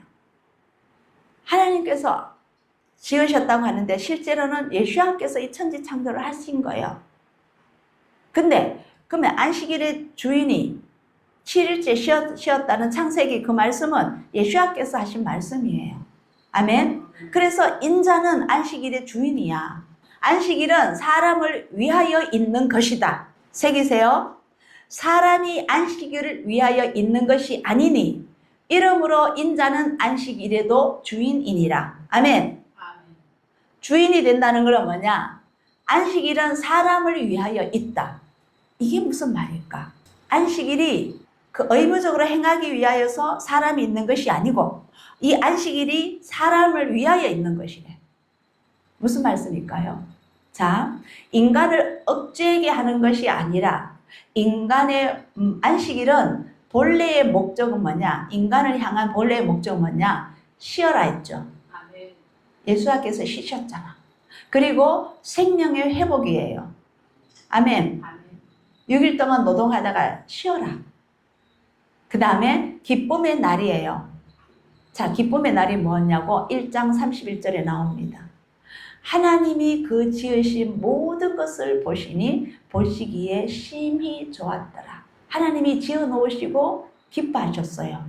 천지창조는 왜 지으셨어요? 질문이 너무 많나요? 자, 천지창조 왜 지었어요? 뭐 하려고 지으셨어요? 그러면요, 천지창조는 누구에게 주려고 만들었어요? 우리 인간에게 주기 위하였어.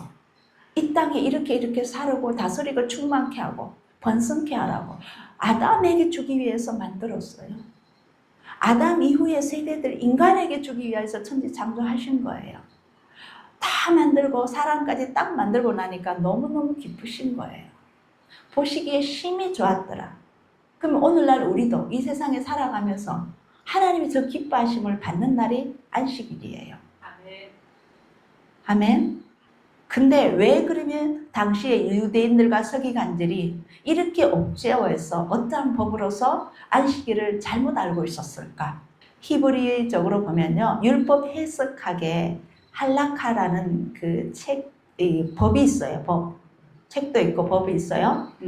어떻게 그렇게 기록된 게 있어요. 이건 뭐냐 하면 사람들이 만드는 건데 그 위대한 원칙 하나로서 피쿠아흐 네페시 이거는 뭐냐, 영이라는 뜻이거든요. 생명을 구하는 일은 그 어떤 계명보다 앞선다는 원칙이 있어요. 그러면 예수님께서 하신 행동이 생명을 구하는 것이었지 해치는 것이었어요? 병을 치료해주고 눈먼 자를 보게 하고 손꼽은 자를 펴게 하고 벙어리를 말로 하고 말하게 하고 전부 다 위대한 법칙 하나는 생명을 구하는 일이다. 자, 안식일은 너희에게 주어졌지 너희가 안식일에 바쳐진 것이 아니다라는 탈무드가 기록이 되어 있답니다. 탈무드에. 자, 그러면 자, 이삭을 잘라 먹는 그 제자들 보고 안식일을 범한다고 뭐라 했죠? 할라카 안에 이 39가지 법을 만들었는데 이 이삭을 잘라 먹는 거는 뭐냐면 그 자들이 하지 말아야 될 게 제가 이게 시대적으로 진화되어야 돼요. 이거는 안식일에 대해서는 뭘 하지 말아야 되냐면 불 피우기 하지 말아라. 그건 노동이니까 그 당시에. 요즘처럼 그러면 가스렌지나 인덕션은 어떻게 해야 돼요? 그들은 장작으로 해가 고생해서 피우니까 광야이니까. 보세요. 바느질 하지 말아라. 요리하지 말아라. 물건 운반도 하지 말아라. 글씨 쓰기 이런 것도 하지 말아라. 왜 39가지를 만들었냐면 이 39가지는 어디서 찾아내왔느냐? 성막을 만들 때, 광야에서 성막을 만들 때에 지을 때에 사용되었던 그 방법 39가지를 똑같이 해서 39가지로 인간이 만드는 법칙이에요. 성경에 나오는 벗어난 거예요. 자, 이삭을 잘라 먹는 행위는 그 39개 중에서 뭐냐? 이삭을 자른다는 것은 추수하는 것이다. 그 다음에 손을 비빈다는 것은 타작하는 것이다. 그래서 이게 범죄가 되는 거예요. 일하지 말아라 했는데 이런 식으로 이제 붙인 거예요. 그래서 제자들이 이삭을 잘라 먹었더니 안식일을 범했다고, 비벼서 먹었더니 또 타작했다고, 추수하고 타작했다고. 신명기에 너는 기억하라. 내가 애굽 땅에서 종이 되었더니 너희 하나님 여호와 아도나이께서 강한 손과 편발, 아까 읽었네요. 자, 그러면 노예는 쉼이 없었고 구속하는 것이 아니라 노예에서 출애굽했으면 기뻐해야죠. 이 일만 하다가 하나님께 제사 드리는 날로서 하나님과 함께 기뻐하는, 찬양하고, 예배에는 항상 찬양이 있죠. 감사 기도가 있죠. 그분에게 바치는 이렇게 하겠습니다 다짐도 있어요. 그분의 우리에게 주신 말씀을 묵상하는 시간도 있잖아요. 이것을 하라는 거예요. 이것을. 그렇게 하는 날이 안식일이라는 거예요. 그 뭐냐? 하나님께 집중하는 시간이 안식일이라는 거예요. 그러니까 일을 하지 말라는 이유는 그런 의미에서 구속하는 것이 아니라 감사와 자유의 기쁨을 올리는 날이다. 출애굽했으니까 얼마나 기뻐요.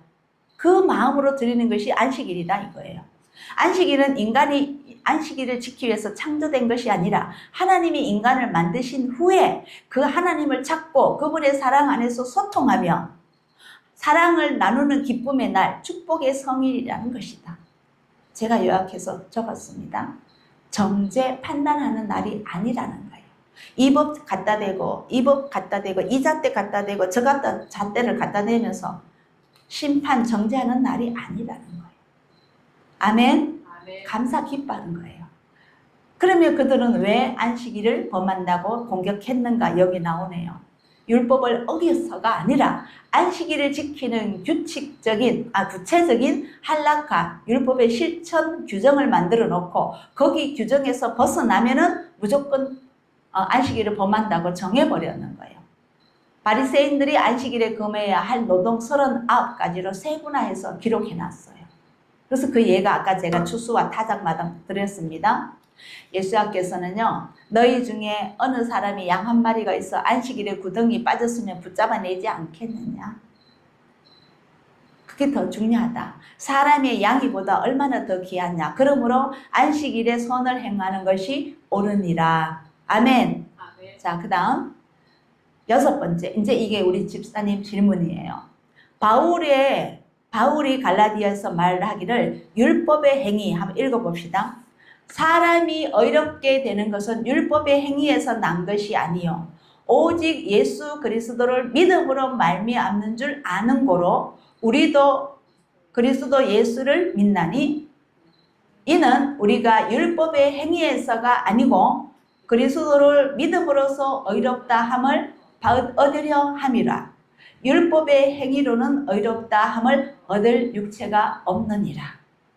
제가 우리 집사님 이렇게 덕분으로 갈라디아서를 다시 묵상하고 또 묵상했어요. 이걸 어떻게 설명을 드릴까 그랬는데, 자, 바로 여기가 걸린 것 같아요. 맞아요? 말이 지금 두 개가 다 이상하게 나와요. 이 기록이. 우리가 율법의 행위에서가 아니고 믿음으로써 의롭다 함을 받는다.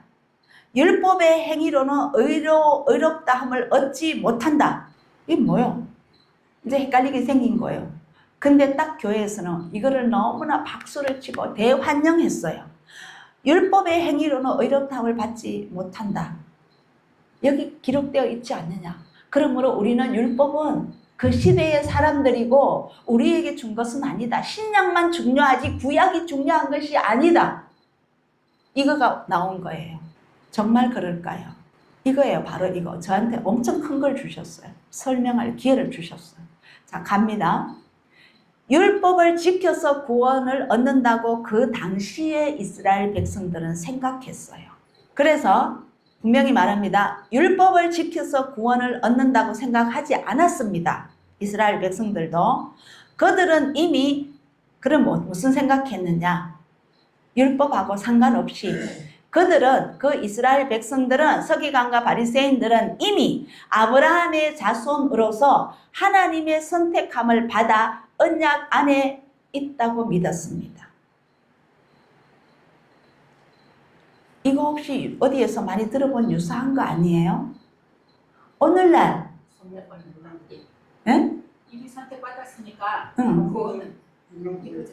응. 예수님만 믿기만 믿으면 한 번 보는 영원한 구원이라고 같은 원리예요. 지금 믿기만 믿으면 구원받는다 했는데 난 믿는데 구원받았다. 저 이스라엘 백성들은요, 나는 아브라함의 자손이기 때문에 이미 언약 안에 들어가 있다. 그리고는 아까 뭐라고요? 힐렐학파, 자유주의자들, 수치스러운 일이 뭐라? 내 눈에 보기 아름다운 여인이 있으면 아내 버려도 된다. 그것도 수치스러운 일에 들어간다 해석하는 거예요. 그 이상한 규정만 정해놓고 진짜의 본래의 뜻은 하나님 뜻은 모르는 거. 자, 더 갈게요. 그렇다면 왜 그들은 율법을 지켰는가? 엄청 지켰잖아요. 예수야 보고 안 지킨다고 했잖아요. 어떻게 지켰는가? 이 마음이에요.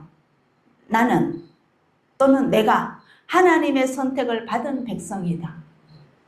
나는 예수야를 믿음으로 교회 다님으로 나는 구원을 받은 백성이다.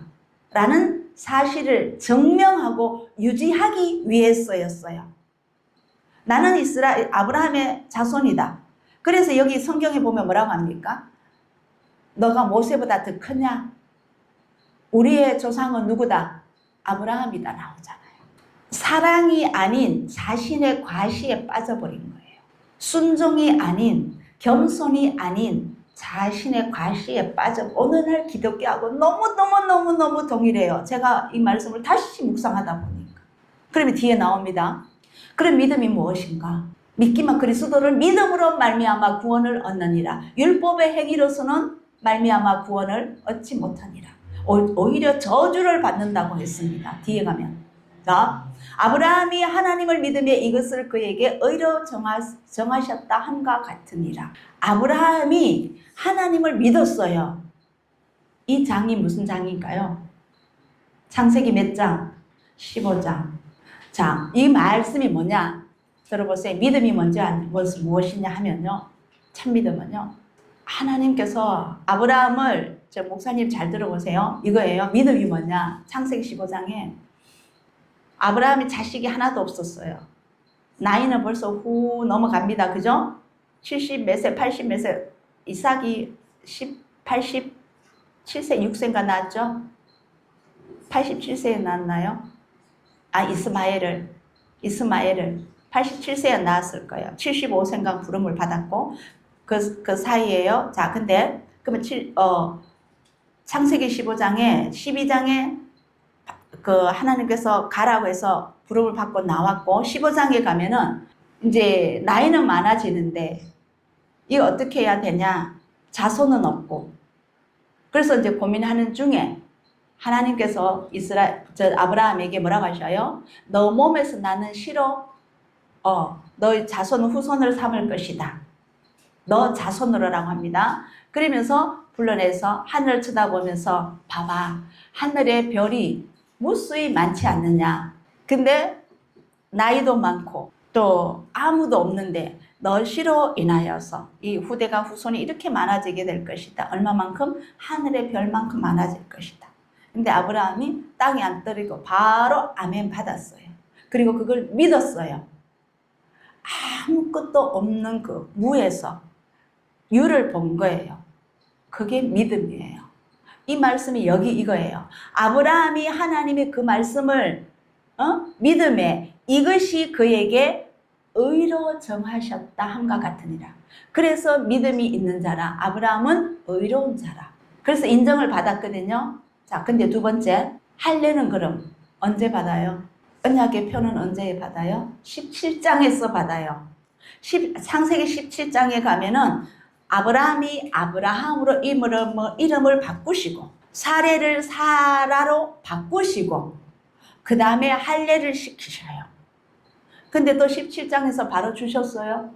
이제 1년 뒤에 이삭을 낳게 했었죠. 그죠? 자, 이거예요. 자, 보세요. 그 믿음, 아무것도 없을 때 그 믿는 그 믿음을 믿는 사람이 의로운 사람인 거예요. 아멘. 그런즉 믿음으로 말미암은 자들은 아브라함의 아들인 줄 알지어다. 아멘. 자, 아브라함이 그런 믿음을 행했다면 예수야께서는 다니시면서 뭐라고 하셨어요? 회개하라 천국이 가까웠느니라. 나를 믿는 자는 내 아버지께 속한 자가 될 것이고 구원이 있을 것이고 영생을 얻게 될 것이고. 맞죠? 아멘. 어떻게 될 것이다. 내가 너희를 인도할 것인데 나는 하나님 나라로 들어가는 문이다. 내가 길이요 진리다. 나를 믿어야만이 아버지 하나님께로 들어올 것이다. 선포했어요.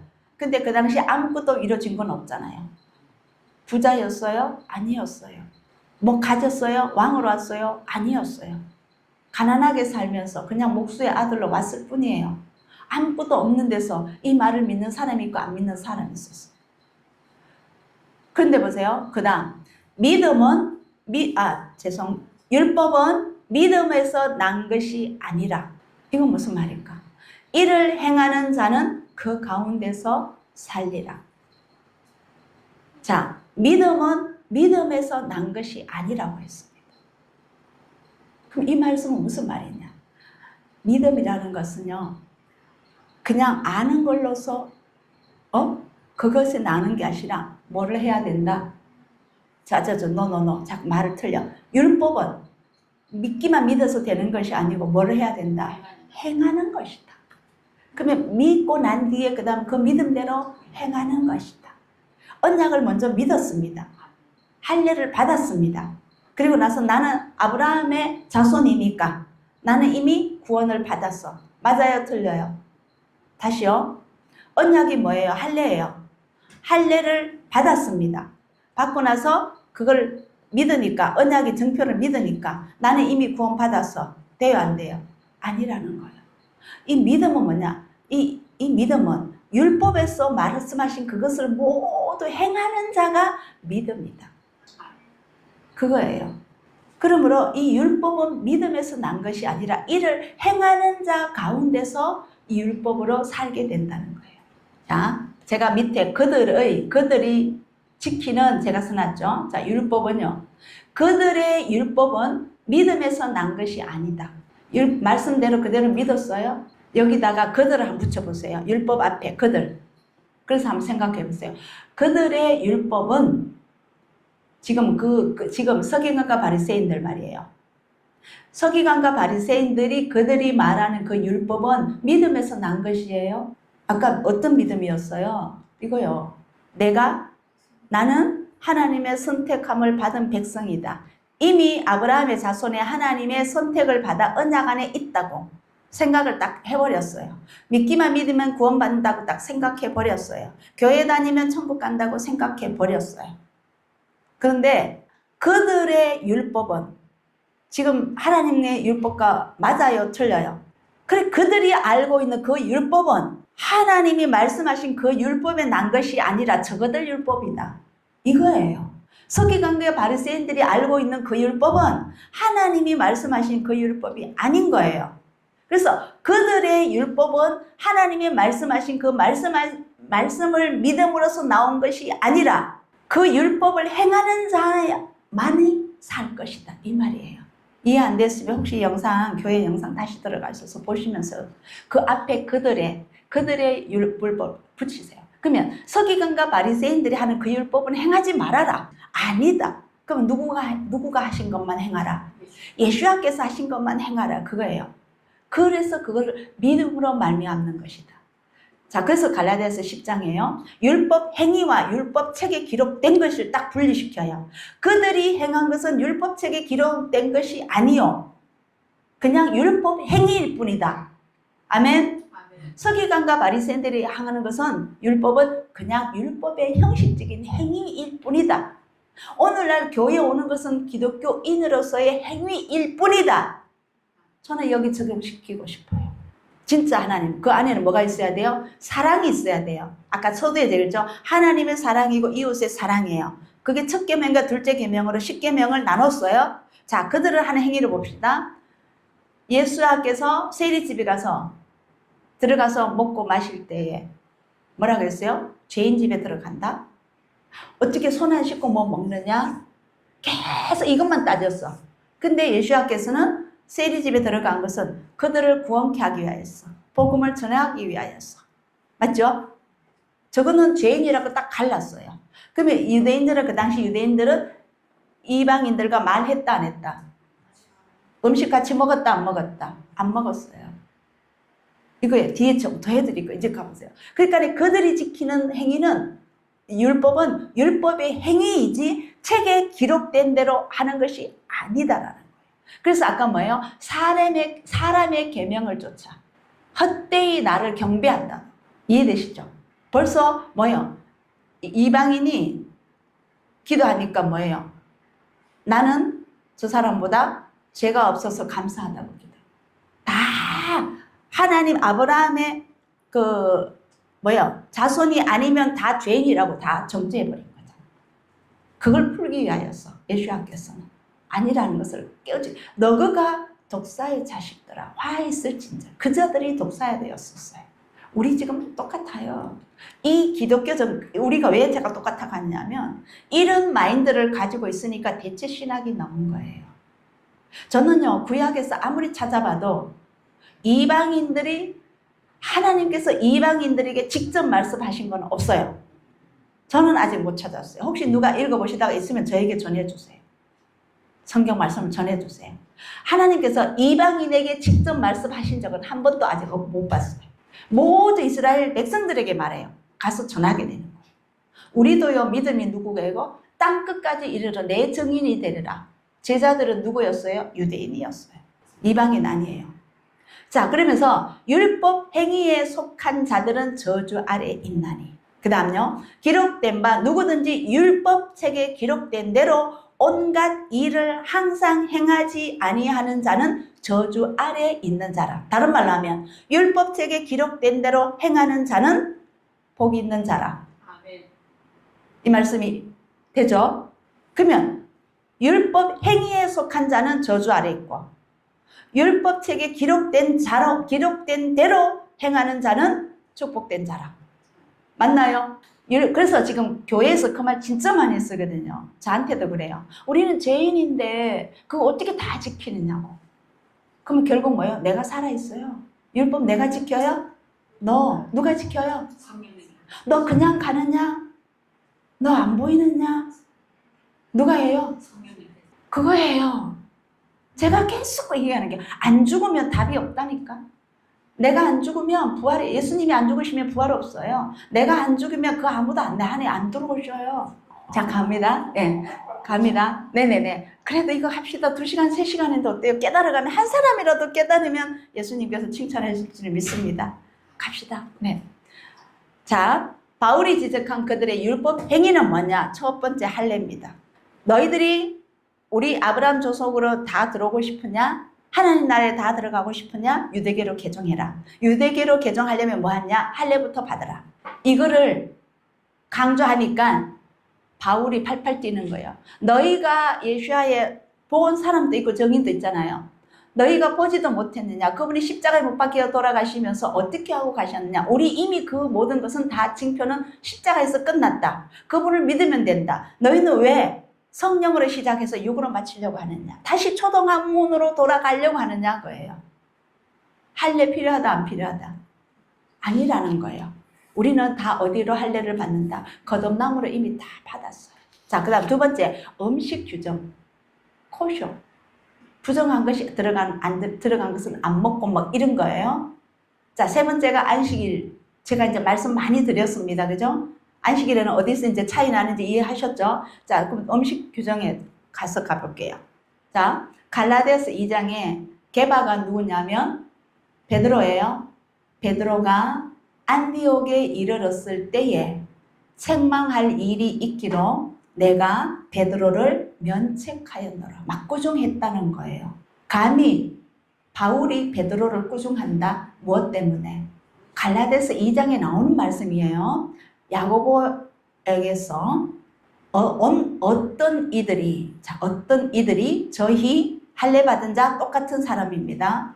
어떤 이들이 이르기 전에 베드로가 이방인들과 함께 먹다가 이방인들과 같이 음식을 먹었어요. 근데 원래는 유대인들이 이방인과 음식 안 먹죠. 안 먹어요. 근데 이제 어느 정도 이제 생각이 바뀌어졌어요. 베드로가. 그리고 나서 이제 함께 음식을 먹어요. 먹는데 그 어떤 이들이 그들이 동일한 인물입니다. 이제 가까이 오는 거예요. 오니까 베드로가 그 어떤 이들, 그 할례 받은 자들, 그러면 누구예요? 유대인들이죠. 네. 유대인들을 두려워하여 떠나 그 자리를 피하는 거예요. 나가는 거예요. 나감으로 남은 유대인들도 베드로와 같이 이방인들과 같이 먹던 자도 베드로는 그래도 유대인들을 가르치는 복음을 전하는 선생이잖아. 선생이 먼저 은근히 유대인들 쫙 오니까 양심이 뭔가 또 이제 막 찔려가지고 은근히 안 먹은 척하면 그 자리를 피하니까 같이 앉아 먹던 유대인들도 베드로가 피하니까 다 같이 이제 가버리는 거예요. 그 중에 누구도 바나바도 저희 외식에 유혹되었느니라. 온전한 예수야를 믿음이 아니라는 거예요. 아까 진리 안에 있지 아니하면 외식하는 자로. 그래서 예수님께서는 기도하는데도 외식하는 자 되지 마라. 구제하는 자도 되지 말아라. 또 뭐 있어요? 하나 더 있죠. 어쨌거나 자, 이런 식으로 믿기는 믿는데 구제는 하기는 하는데 기도는 하기는 하는데 금식을 하기는 하는데 과시하기 위하여서 하는 거라는 거예요. 그게 외식이라는 거예요. 벌써 아직도 이 갈라디아의 교회에 온 이 베드로나 유대인들이 그렇게 안 하니까 바나바도 같이 따라서 외식해버린. 그래서 누구 만나느냐가 중요해요. 자, 그 말이에요. 이는 그리스도 예수 안에서 아브라함의 복이 이방인에게 미치게 하고 또 우리로 하여금 믿음으로 말미암아 성령의 약속을 받게 하려 함이라.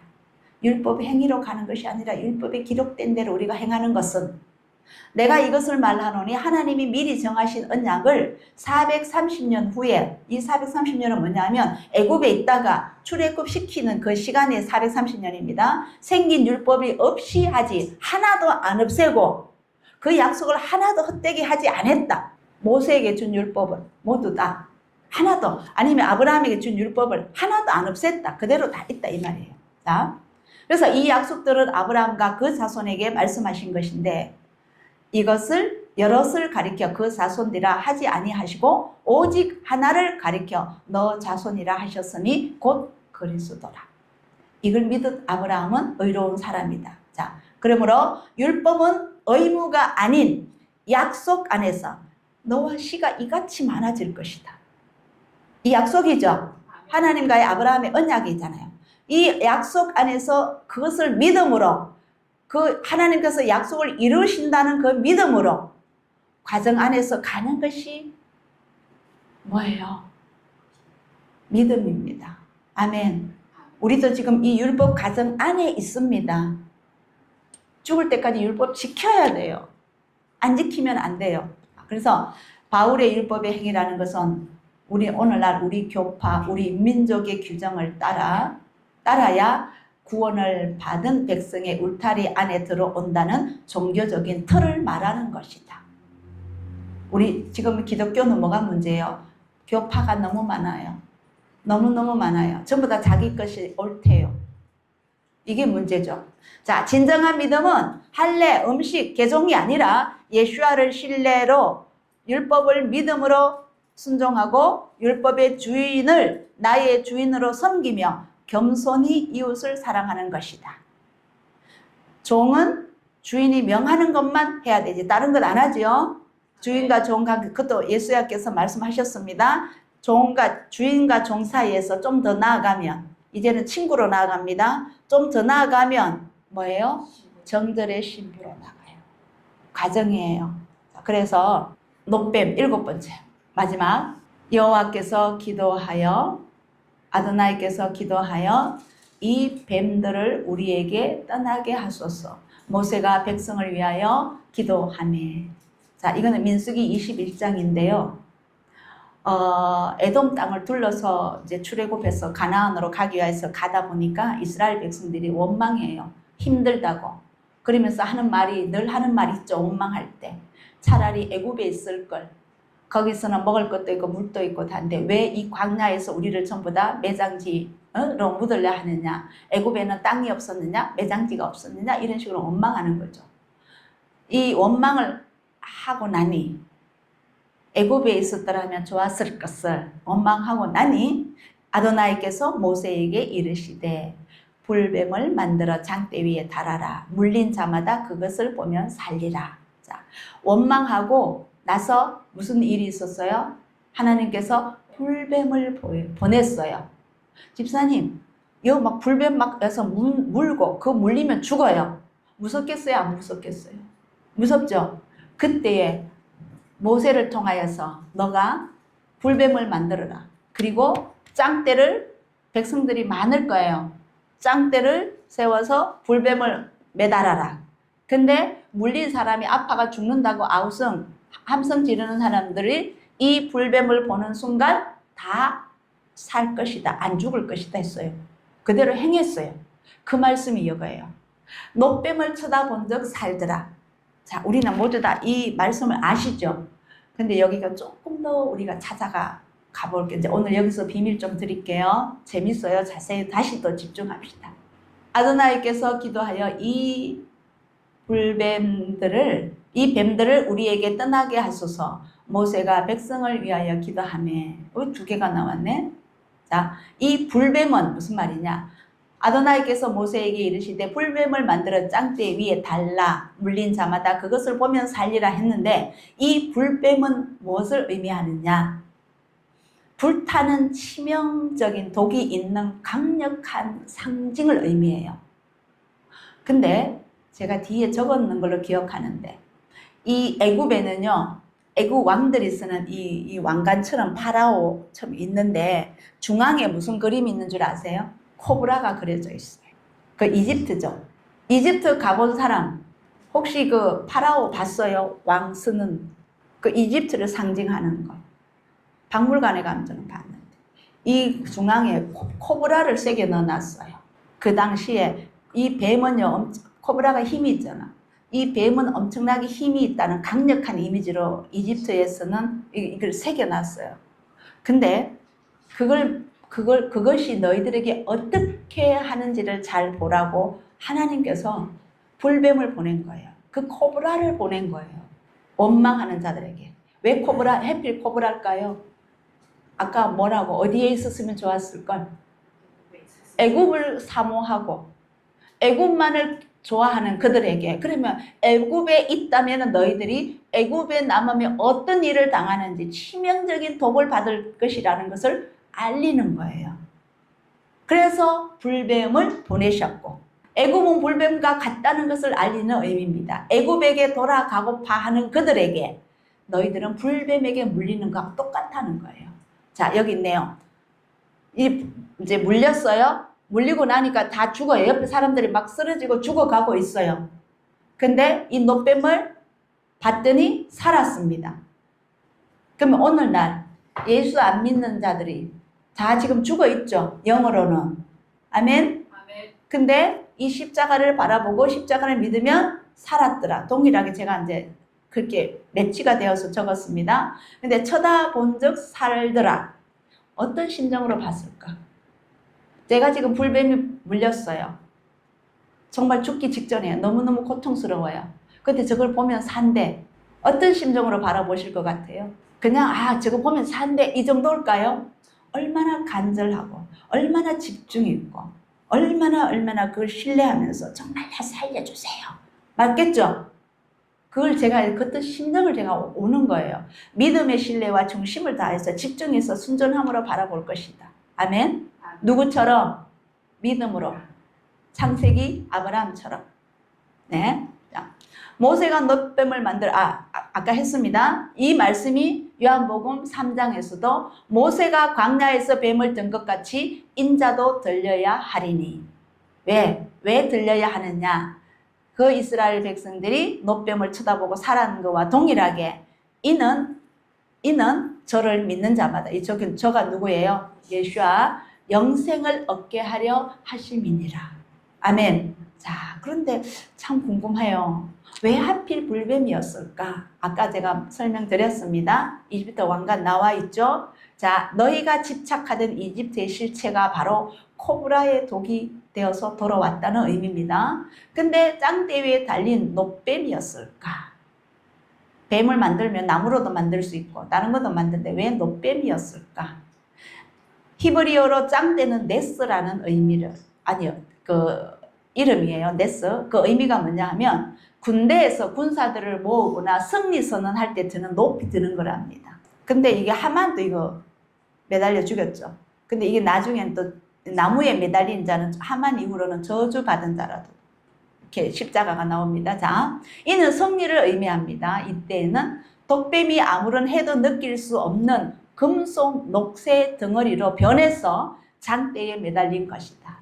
믿고 바라본 자에게는 모든 독이 처리됩니다. 믿고 바라본 자에게는, 십자가를 바라본 자는 뭐가 처리돼요? 아멘. 그래서 제가 죄라고 적어놨습니다. 이게 그래서 모세가 들린 것 같이 나도 들리게 되리라. 히브리어로 뱀은요, 나하시인데 알파벳이 3개가 들어가요. 눈, 헤트, 신 들어가요. 이제 잘 보세요. 이거 식사하고 나면 제가 프린트물 나눠 드릴게요. 자, 눈은 히브리 숫자 값이 얼마냐? 50이에요. 헤트는 8이에요. 신은 300이에요. 그래서 딱 합하면 얼마요? 이제 잘 따라오세요. 358입니다. 근데 메시아, 오실 메시아, 메시아 한글로 메시아죠. 메시아 히브리어로 맨, 신, 요드, 헤트 네 글자가 들어가서 메시아예요. 근데 이 mem은 숫자 값이 40이에요. 신은 300이에요. 요드는 10이에요. 헤트는 8이에요. 다 더하면 얼마예요? 358. 메시아랑 제가 프린트 드릴게요. 집사님. 메시아랑 뱀이 동일한 숫자 값을 갖고 있습니다. 이 게마트리아가 동일해요. 왜 그럴까? 그 다음 또 이 예수아, 오실 예수아를 의미해줘. 아멘? 아멘. 아까 오실 요한복음에 말했잖아요. 짱대에 들림같이 나도 들려야 하리니 이는 저를 믿는 자마다 영생을 얻게 하려 함이라 하셨잖아요. 근데 그럼 아까 메시아랑 뱀은 오실 메시아랑 뱀은 숫자 값이 동일했습니다. 그 뭐야? 메시아가 그 뱀의 그 독을 없애는 분은 유일하게 메시아 한 분뿐이라는 의미예요. 그래서 동일해요. 이해되셨나요? 되셨나요? 제가 프린터물에는 좀 적어놨습니다. 인류의 죄를 사망으로 몰아넣은 뱀을 완전히 해독하고 치유할 수 있는 유일한 처방은 오직 동일한 무게값을 가지신 메시아뿐이라는 거예요. 그래서 아까 여기 동일한 숫자 값이 되는 거예요. 히브리어로. 그 다음에 예수아는 자 요드, 쉰, 바보, 아인이 예수아라는 이름이에요. 알파벳이에요. 4개가 들어갑니다. 요드는 10이고 쉰은 300이고 바보는 6이고 아인은 70이에요. 모두 합하면 386이에요. 메시아랑 예수아랑 다릅니다. 네, 386이에요. 그런데 이 놋뱀 있죠. 놋뱀은요, 뱀은 뱀인데 놋이 들어가서 네오세트가 되던데, 자, 4개로 갑니다. 눈, 헤터, 신, 타버, 그래서 58, 300, 400 해가 합하면 얼마라고요? 758이죠. 그러면 왜 예수아랑 놋뱀이랑 숫자가 동일하지 않고 다를까? 758은 뭐고 386은 뭘까? 놋뱀 758에다가 예수아 586을 뺐더니 값이 372가 나와요. 숫자가. 근데 성경에 예수아는 누구로부터 온다? 다윗으로부터. 14대 14대 다윗 아까 해드렸죠. 네. 이새의 줄기에서 한 삭이 나며 그 뿌리에서 한 가지가 나서 결실할 것이요. 이새의 줄기에서 한 삭이 나고 누구예요? 다윗이잖아. 맞죠? 네. 그 다음에 그 뿌리에서 한 가지가 나서 결실할 것이요. 예수아께서 다윗을 통해서 예수아가 나오시고 열매를 맺게 된다는 거예요. 그래서 이 이새의 아들 벤 이샤이라고 했더니요. 벤은 베트랑 눈이에요. 52가 나오고 그 다음에 이샤이, 요드, 쉰, 요드 이래가지고 합하니까 372가 되었어요. 저 맨 위에 372가 이새의 아들이 372가 됐어요. 우리 식구는 프린트해서 드리면 나눔하면 돼요. 외부에서 듣으신 분들은 한 번쯤 고민하고 이런 게 있었나 한번 들으실까 싶어서 다시 입력해가 올렸어요. 빼려다가 무조건 한 영혼이라도 깨우치면 저는 주님께 감사합니다. 제가 할 직분은 그거예요. 누구든지 듣고 이 말씀 한 구절이라도 한 문장이라도 한 단어라도 깨우치면 저는 하나님 앞에 쓰임 받는 겁니다. 다윗의 메시아는요. 다윗의 메시아는 메시아 다윗 숫자 여기도 똑같아요. 맨, 신, 요드, 헤트, 달렙, 바버, 달렙. 이 이름 히브리어 이름이 저렇게 다윗의 메시아를 글자가 히브리어가 저렇게 하나 둘 셋 넷 몇 개요? 7개인가요? 예, 들어갑니다. 저 숫자도 합했더니 372가 나와요. 자, 그러면 놋뱀에서 예수아를 빼고 나면 372가 나오는데 이 372의 의미는 무엇이냐? 다윗의 자손으로 오실 메시아를 의미했고 이루어졌습니다. 아멘. 아멘. 다비드 14조. 자, 그래서 우리가 성경을 읽으실 때 이 하나하나 뜻풀이를 그냥 우리는 그냥 놋뱀이니까 놋뱀이라고 달렸나 보다.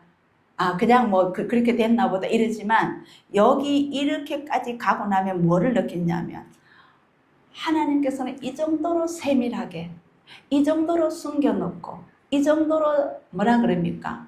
완벽하게 우리에게 깨닫고 가기를, 이 비밀을 찾아오기를 원하시더라는. 그래서 제가 이 말씀을 읽으면서 너무너무 경이로웠어요. 이거를 좀 전하고 싶었습니다. 우리 자매님 준비해 주세요. 자, 들은 말씀으로서 잠시 기도 올리겠습니다.